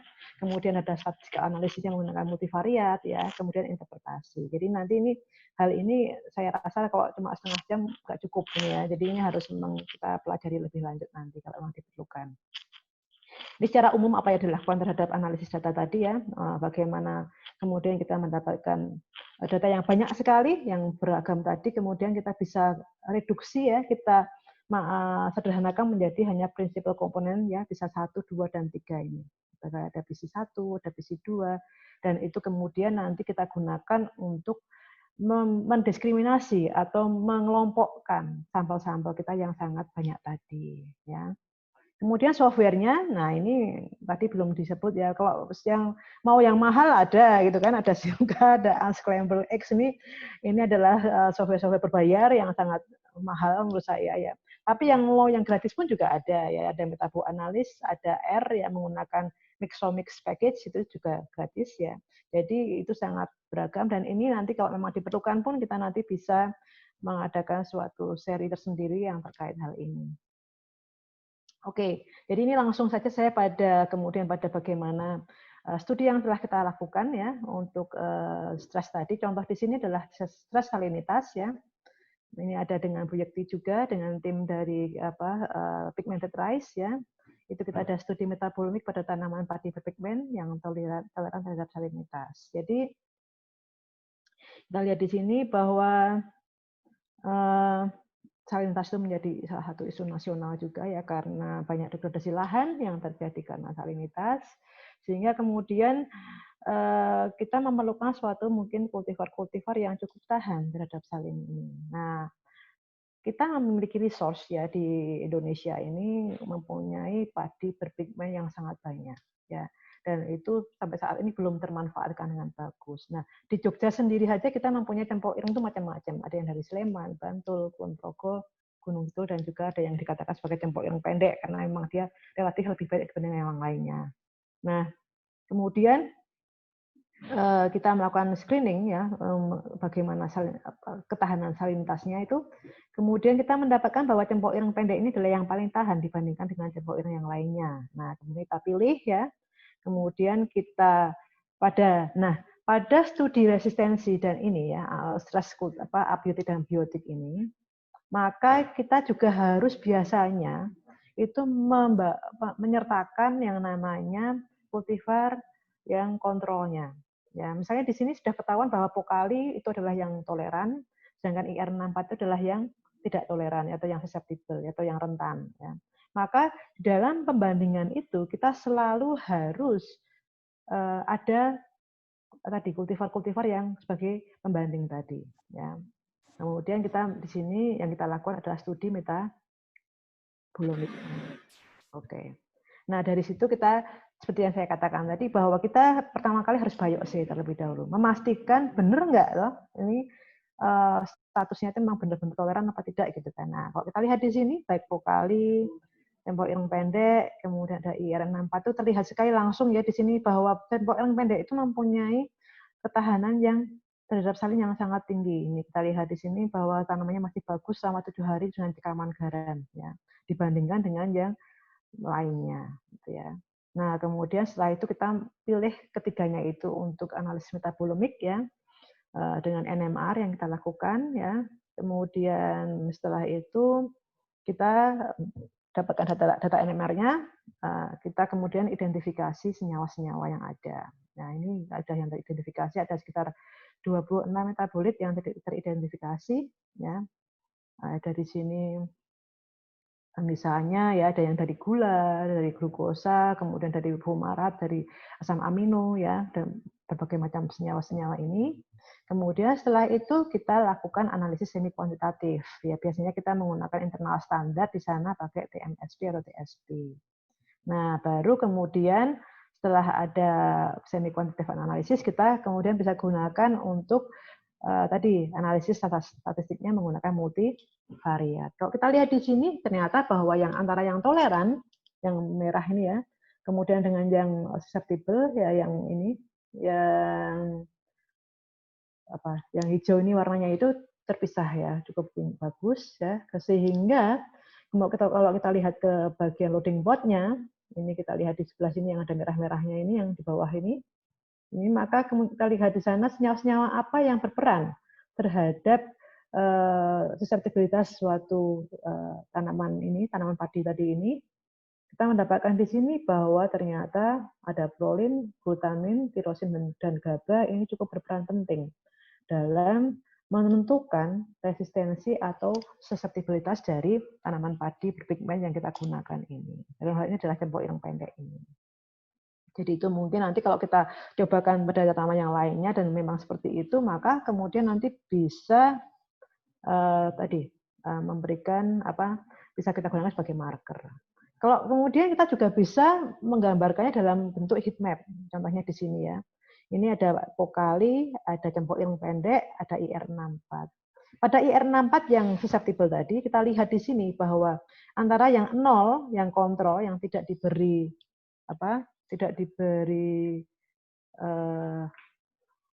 stres ya, kemudian yang 200 mmol ini kita beri stres garam, ternyata beberapa senyawa-senyawa ini mengalami downregulated ya, jadi mengalami penurunan konsentrasi. Kemudian kalau yang kita lihat di sini antara pokali dengan cempok ireng pendek, yang pokali itu yang sebelah sini, yang paling pojok ini ya. Kemudian yang ini yang sebelah sini yang ada ini merah-merah saya kelihatan nggak sih? Oh ya kelihatan, oke. Jadi kalau saya menunjuk-nunjuk ini kelihatan ya. Jadi ini adalah yang diperlakukan, ini adalah yang tidak ya. Nah ini maka kita lihat ini pokali dan ini yang diperlakukan dengan yang kontrol itu juga mengalami downregulasi. Sebaliknya kalau yang cempok ireng itu justru malah upregulated di sini ya. Jadi ada beberapa yang mengalami yang antara yang tidak diberi perlakuan dan ini diberi perlakuan menjadi dia malah mengalami upregulasi di sebelah sini. Ya, jadi seperti itu. Jadi ternyata masing-masing sama-sama resisten, vokalnya dengan cempok ireng pendek karena yang satunya ini berpigmen itu berbeda cara melakukan mekanisme toleransinya berbeda juga. Nah, jadi itu menjadi sangat menarik juga untuk diteliti lebih lanjut lagi. Nah, ini karena saya ternyata masih hanya mempunyai 5 menit lagi ya. Ini ada yang contoh yang lainnya. Nanti bisa dibaca lagi monggo, nanti ada banyak aplikasi-aplikasi kita ya. Ini adalah yang tadi adalah yang abiotik, ini adalah yang biotik. Contohnya di sini adalah yang kita perlakukan dengan BLAS, yaitu dengan penyakit Pyricularia grisea ya. Secara umum kita tahu BLAS ini memang tanaman penyakit yang menyerang padi pada semua fase pertumbuhan dan development ya. Sehingga karena itu maka ini banyak kita teliti yang kemudian masih menjadi masalah juga, maka kita coba lakukan penelitian metabolomik menggunakan ini. Kita punya 6 kultivar. Sekali lagi bahwa di dalam tadi studi respon ini kita harus ada kontrolnya, ya ada kontrol resisten, ada kontrol susceptible sebagai acuan tadi ya. Nah ini kita menggunakan asahan dari Kencana Bali ya. Kemudian kita perlakukan ya di sini dengan BLAS tadi ya, kita beri perlakuan BLAS. Nah tadi kalau misalnya kita mau melihat apakah resistensinya itu secara konstitutif, maka kita nanti akan menggunakan lagi membuat satu set lagi ya, satu set persis sama dengan yang diperlakukan, tetapi ini dikultivasi atau ditanam bersamaan ya, tapi set yang berbeda yang tidak diinfeksi. Jadi ini yang diinfeksi, ini yang di non infeksi. Karena saya ingin melihat tadi apakah ada yang perannya sebagai constitutive defense-nya. Nah, kalau yang infected ini, perbandingan antara yang belum terinfeksi dengan diinfeksi itu nanti akan menghasilkan pengetahuan mengenai yang terinduksi. Nah, seperti itu. Jadi, di sini kalau kita mau dua-duanya, maka kita harus ada beberapa set yang persis sama dan dipelihara pada waktu yang sama juga. Ya.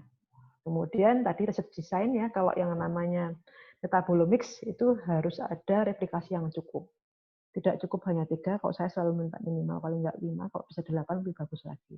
Makanya itu yang namanya metabolomics itu permasalahannya Pak, kendalanya juga kadang-kadang tadi mahal ya, karena banyak yang harus dicek gitu ya. Jadi itu. Padahal tadi analisis tadi mahal-mahal juga.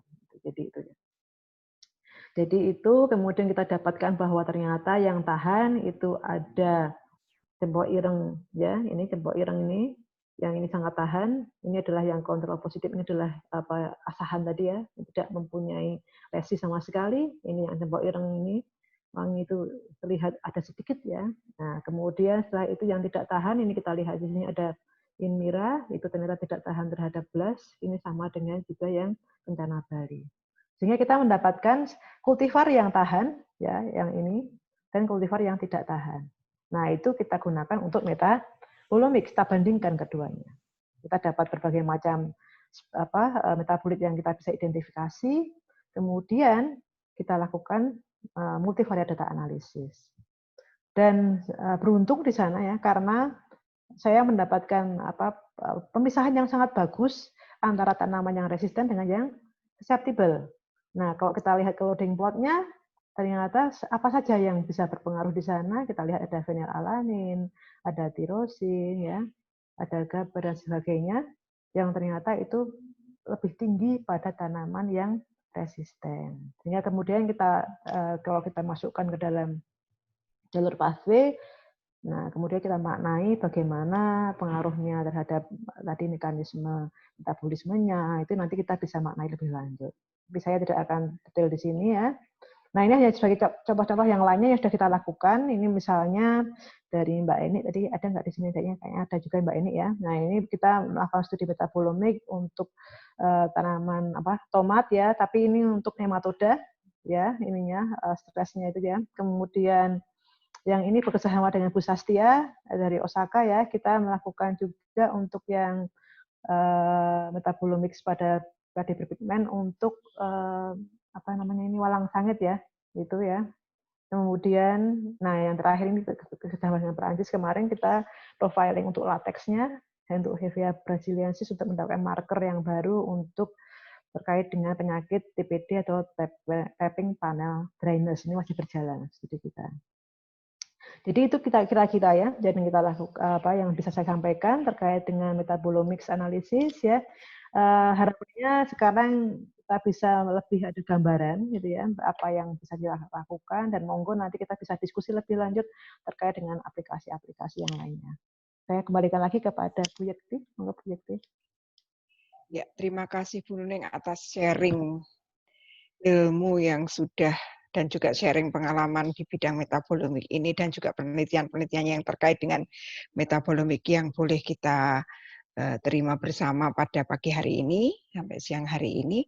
Nah, ini saya sudah melihat ada beberapa pertanyaan ya. Jadi nanti mohon juga bisa lewat chatting bagi yang ingin bertanya. Ini sudah ada pertanyaan untuk Pak Raffi ya. Beberapa yang sudah saya rangkum di sini, ada beberapa pertanyaan ini.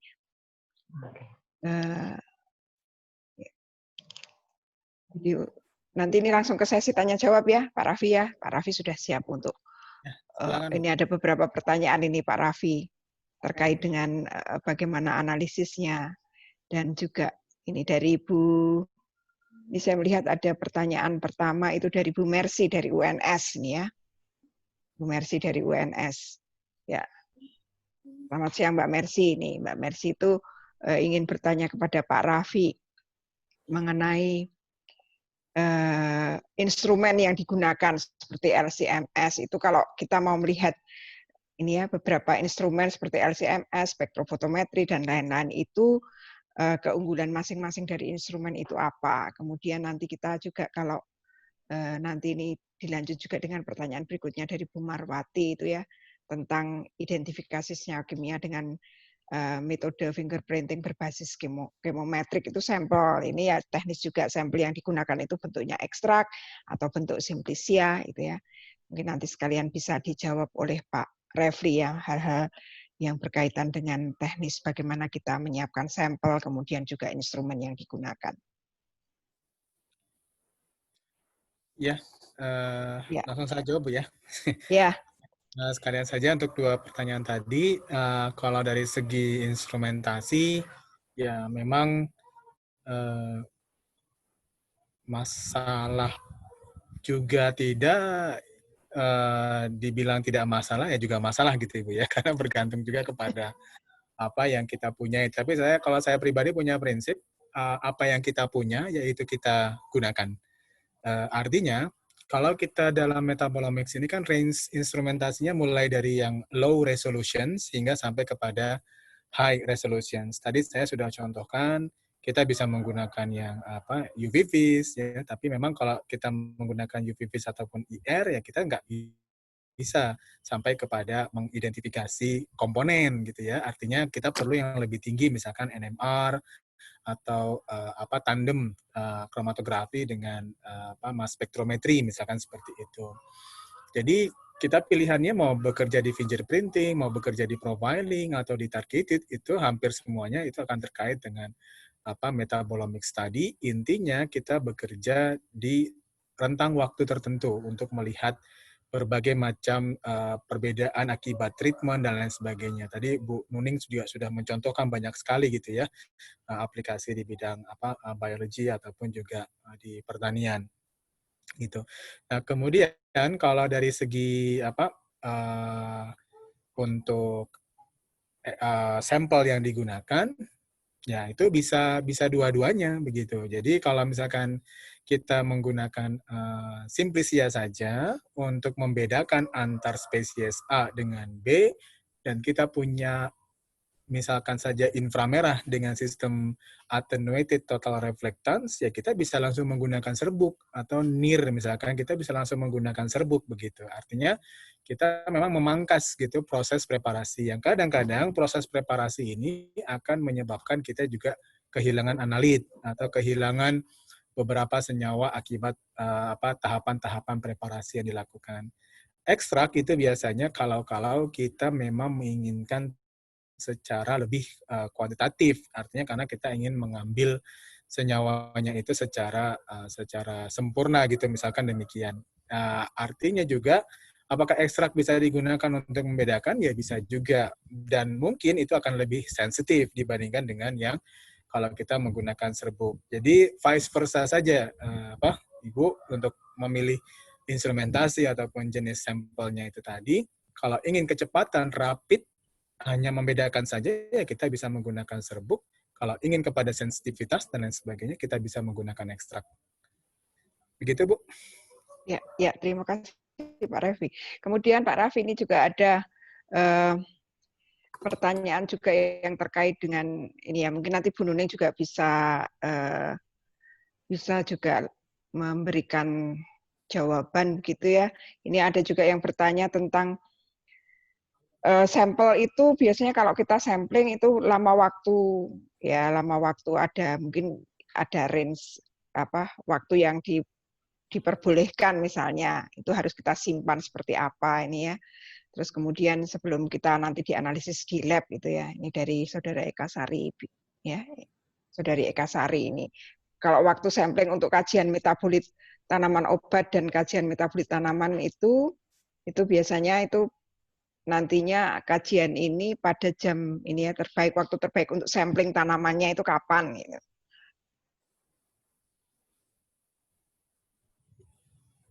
Ya, kalau bicara idealnya Ibu ya, waktunya yang seragam gitu. Jadi mungkin nanti bisa ditambahkan oleh Bu Nuning ya. Itu idealnya. Cuma kan kalau kita mengoleksi puluhan ratusan sampel dalam satu hari, waktu itu mungkin juga kita perlu tenaga yang banyak ya, seperti itu Ibu. Nah, jadi mungkin juga bisa dengan tadi ada yang kita istilahkan itu adalah quenching methods ya, untuk kita menghentikan suatu reaksi enzimatis sehingga nanti dia bisa kita langsung simpan itu di dalam freezer ya, misalkan minus 80 derajat Celcius sebelum kita melakukan analisis. Ya memang ini rada-rada tricky juga Ibu ya, kesulitan kita itu juga dalam proses untuk sampling ini, di mana jangan sampai nanti sampling ini ternyata itu malah yang menjadi pembedanya, bukan dari level ada bias data di situ ya. Ya. Nah itu memang perlu diperhatikan sekali dalam melakukan tadi desain eksperimentalnya itu tadi, sehingga juga kalau misalkan kan kalau itu bisa kita keringkan, monggo keringkan, tapi tetap harus seragam. Tapi kalau dikeringkan itu berarti Ibu dan Bapak tidak mendapatkan picture sebenarnya saat si tanaman tersebut misalkan masih tumbuh gitu. Artinya kan kalau pengeringan kan berarti kita sudah memberikan treatment kembali gitu ya. Mungkin kalau dalam bidang seperti obat herbal kan kebanyakan memang bahan bakunya disimpan dalam bentuk disimpan sebagai yang sudah dikeringkan dan lain sebagainya. Yaitu mungkin bisa menjadi suatu studi apakah ada perubahan tadi setelah dia disimpan dan lain sebagainya begitu. Ya, mungkin Bu Nuning bisa menambahkan. Ya, monggo Bu Nuning. Ya, terima kasih. Mungkin saya bisa menambahkan sedikit. Ada pengalaman memang, apalagi kalau di bidang tadi ya, stress tadi itu kan ulangannya banyak sekali, kultifannya banyak sekali gitu kan, ratusan gitu kan. Sehingga tadi saya setuju dengan Pak Raffi, memang yang terbagus itu kondisinya harus sama. Cuman kalau memang tidak memungkinkan, jadi yang tadi yang bagus kalau tehnya di lab kita ya, itu nanti kalau pas mau sampling ya teman-temannya diajak semua gitu kan, diajarin bagaimana caranya sampling. Nah itu kalau bisa dalam waktu yang sama. Nah kita tahu tanaman itu kan memang sangat dipengaruhi oleh tadi misalnya fotosintesis, sehingga kapan ya mau pagi jam berapa itu harus kita tentukan. Kalau misalnya memang banyak sekali orangnya nggak cukup, nah mungkin hari berikutnya lebih bagus dibandingkan kalau daripada kita melonjak dari jam 10 sampai jam 1 misalnya seperti itu. Nah itu memang memerlukan studi awal. Nah kalau dulu saya pernah juga melakukan studi mengenai hal itu ketika pada tanaman saya ya, karena saya harus mengkoleksi sel ya satu persatu itu ya. Saya tahu ternyata misalnya dari jam 10 sampai jam 12 itu masih tidak berbeda kayak gitu. Tapi kalau setelah itu ternyata berbeda, itu saya tahu. Kemudian juga misalnya dari hari pertama sampai hari ketiga itu nggak masalah, tapi kalau hari keempat kelima sudah berbeda. Nah, itu jadi memang kita harus tahu karakter dari tanaman kita, tetapi secara umum kalau saya bilang 1-2 hari itu tidak banyak berbeda pada tanaman, tetapi pada jam yang sama. Jadi akan lebih bagus seperti itu kalau menurut saya ya, menghadapi sampel yang banyak. Kemudian terkait dengan apa namanya tadi, saya rasa quenching itu paling bagus kalau ketika kita mentransport dari lokasi satu ke yang lainnya. Jadi bawa liquid nitrogen, kalau saya selalu seperti itu. Kita bawa liquid nitrogen di lapangan, sehingga kemudian begitu kita koleksi langsung kita masukkan ke liquid nitrogen terlebih dahulu, baru nanti kita simpan ke minus 80 misalnya seperti itu. Begitu dari saya, Bu. Ya.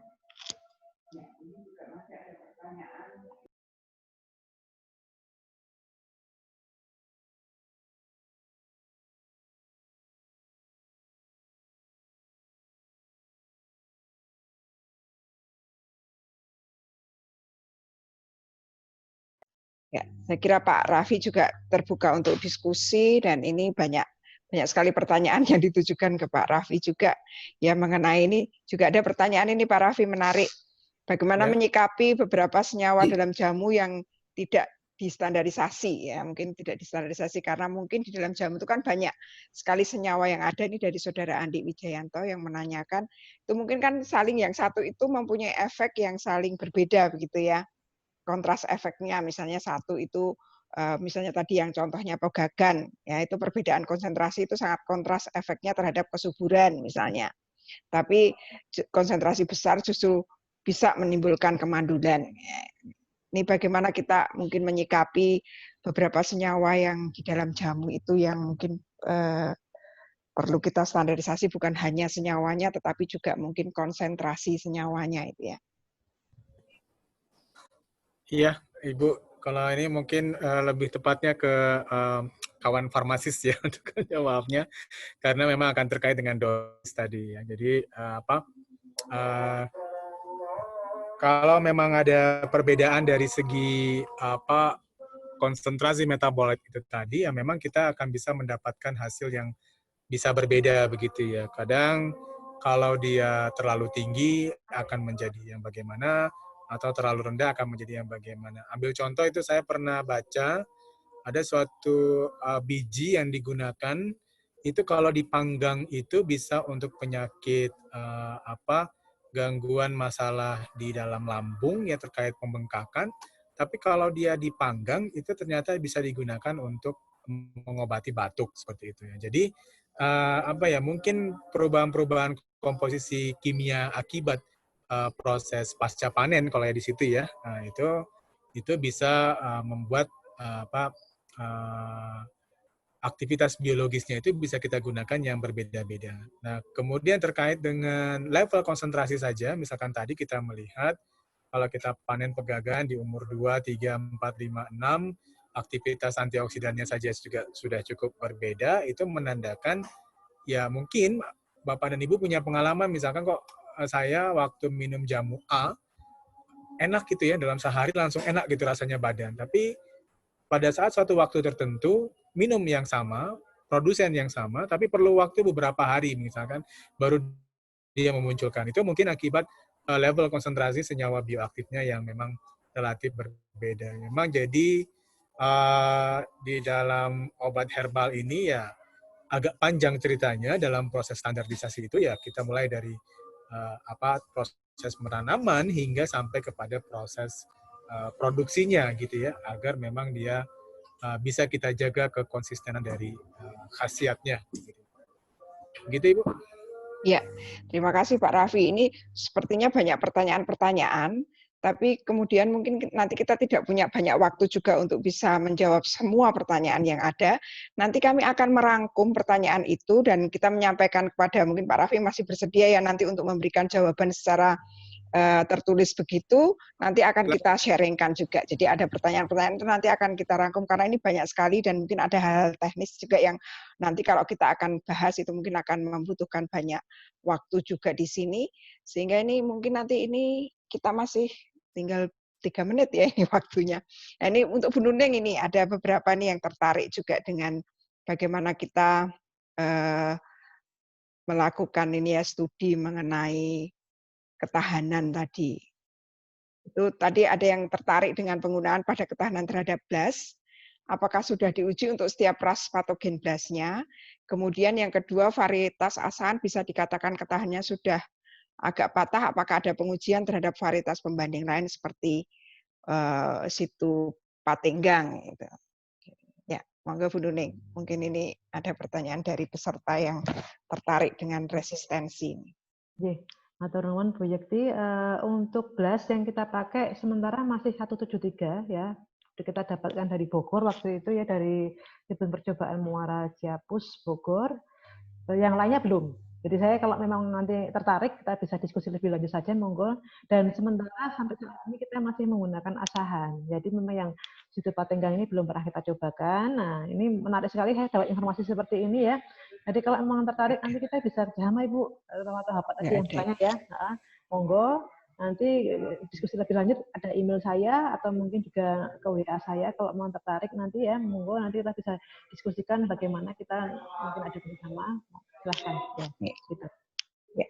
Ini juga ada pertanyaan menarik juga Bu Nuning. Jadi ada yang tertarik juga mengenai bagaimana stres terhadap ini ya aplikasi pada ketahanan pangan seperti pada saat germinasi atau pengaruh stressing untuk akumulasi fitoaleksi atau fitoantisipin pada tanaman pangan dan menganalisis jalur metabolismenya. Apakah mungkin? Dan mungkin nanti gambaran eksperimennya seperti apa. Nah, ini banyak sekali hal yang memang mungkin juga menjadi menarik untuk dikaji lebih lanjut. Jadi monggo Bu Nuning mungkin akan memberikan tanggapan. Mungkin singkat dulu ya, karena itu kalau mau nanti diskusi desain silahkan Ibu, saya sangat terbuka. Kita beberapa juga dari seperti ini terus kita lanjut dengan diskusi melalui WA. Saya tidak ada masalah, monggo saja. Yang jelas sangat memungkinkan ya untuk germinasi tadi, tetapi yang penting tadi seperti saya katakan bahwa kita harus bisa mengeliminasi dulu.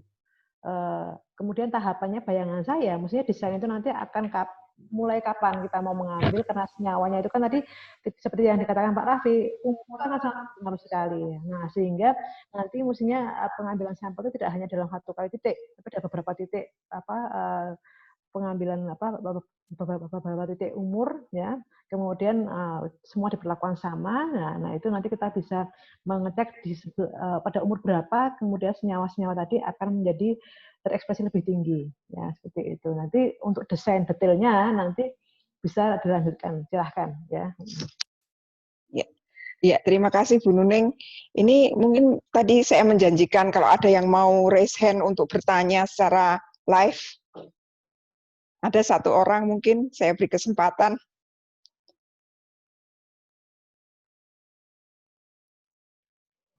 Apakah ada? Ya, halo. Halo, ya. Ya, Ibu. beri silahkan. Ya, Pak saya Sandi, ya. Bu. Pak Sandi ya. Ya, saya sangat tertarik dari ini, mana, Bu. Pak? Saya Sandi Sanjoyo dari PT Astra Agro Lestari, Bu. Oke. Jadi, dari PT Astra.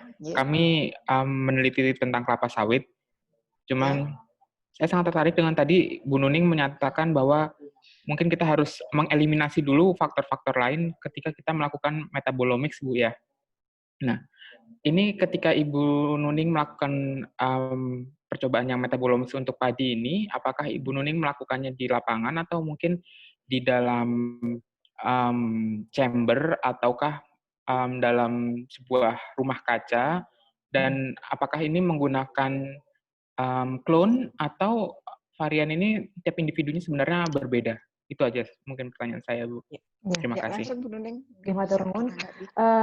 Kita menggunakan greenhouse, Pak. Jadi karena kita punya greenhouse itu yang kita pakai, makanya dari situ kita harus ulangan itu harus cukup banyak karena kondisi kita seperti itu. Bahkan kalau yang karet itu kita menggunakan di field, di lapangan, Pak. Jadi kita karena kan karet kan harus umurnya harus yang itu sampai aja di pohon ya, sehingga memungkinkan tetapan kita pakai ada yang di greenhouse untuk padi, yang di latex itu kita pakai di lapangan. Nah, untuk mengurangi variasi tadi maka kita harus membuka replikasi yang banyak. Itu kuncinya. Kemudian tadi terkait dengan yang kedua pertanyaan.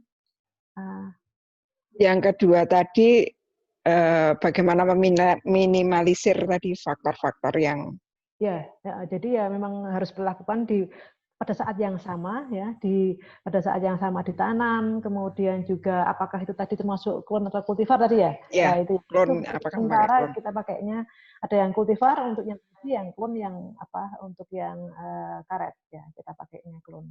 Jadi masing-masing berbeda-beda tergantung pada kebutuhan. Kalau yang karet kita pakai klon, kalau yang padi kita pakainya kultivar begitu. Oh, baik Jadi, Ibu, terima kasih banyak. Ya. Ya, terima kasih ini karena waktu ya. Terakhir tadi ya, sebagai penutup kita nanti akan berfoto bersama ini tadi saya sudah diwanti-wanti. Pada saat akhir ini nanti peserta diminta untuk mengaktifkan videonya. Bapak Ibu, kita akan, jadi ini tadi kita sudah belajar banyak bagaimana kita bisa menggunakan aplikasi dari metabolomik ini untuk bisa menganalisis tadi Pak Raffi bercerita mengenai autentifikasi dari produk jamu sehingga kita bisa melakukan quality control ya. Kemudian Bu Nuning bisa menggunakan metabolomik ini ya untuk belajar bagaimana mengetahui sifat resistensi ya untuk bisa menentukan juga nanti mana ya kultivar tertentu yang akan kita pakai sebagai tetua di dalam breeding. Jadi ini memang aplikasi yang bisa kita manfaatkan untuk itu. Ya, saya kira terima kasih sekali untuk Pak Raffi dan juga Bu Nuning yang sudah sharing ilmunya, di mana kita boleh belajar, dan saya kira kedua pemateri pada hari ini juga sangat terbuka karena memang studi mengenai metabolomik ini tidak bisa kita kerjakan hanya sendirian, tetapi kalau ada kerjasama, baik itu kerjasama di dalam institusi kita masing-masing, antar institusi, dengan berbagai platform yang ada, kalau tadi di tempat Pak Raffi ada Orbitrap, LCMS yang robust juga ya Pak, nanti bisa kita manfaatkan juga untuk kita bersama-sama dengan di UGM ada NMR, dan Bu Nuning juga menguasai mengenai NMR ini, sehingga nanti dengan berbagai macam platform itu kita akan bisa saling melengkapi. Dan saya kira tidak perlu NMR itu di semua institusi di Indonesia itu ada. Tetapi bagaimana kita memanfaatkan yang ada di Indonesia ini mungkin masih sangat terbatas, tetapi kita bekerja sama satu dengan yang lain. Nah, itu yang ingin kita juga viralkan ya. Sebenarnya kerjasama di antara kita para peneliti ini sangat diperlukan sehingga kita saling melengkapi dan nanti juga akan bisa membangun negara kita tercinta, negara Indonesia. Saya kira itu yang bisa saya berikan closing ya, kesimpulan dari apa yang kita pelajari pada hari ini. Nah, untuk yang terakhir ini saya minta semuanya, ini ada berapa peserta ini yang masih join? Ada sekitar 180, tadi ada 200 sekian ya, mungkin karena sudah jam 12. Ya, untuk meng-on-kan videonya, kemudian kita akan ada ini. Ya. 1, udah. Ya, jangan lupa senyum ya. Senyum, ya. Ya. Ya. Kedua ini ya, siap-siap ada yang senyum ya.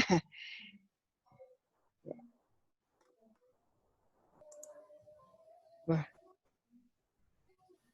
Ini ada banyak yang mau diambil, ada sampai berapa slide ini? 7 slide. Kelima ini yang kelima ya. Mau dengan gaya yang lain Bapak Ibu? Terakhir, ini yang terakhir ya. Kami ucapkan terima kasih kepada para peserta yang sudah bertahan dari awal sampai akhir, dan sampai jumpa pada seri lecture berikutnya, dan kami masih mohon masukannya, mungkin materi-materi apa yang Bapak Ibu juga ingin dapatkan dari seri lecture kita di Bio Seri Lecture. Ya. Selamat siang, selamat beraktivitas yang lain, sampai jumpa kembali. Ya. Matur nuwun Pak Raffi. Terima kasih Pak Raffi sudah ya, terima kasih Bu Nuning, ya, Bu Pak Yekti. Raffi, ya, kami siap ingin kerjasama. Terima kasih panitia semua.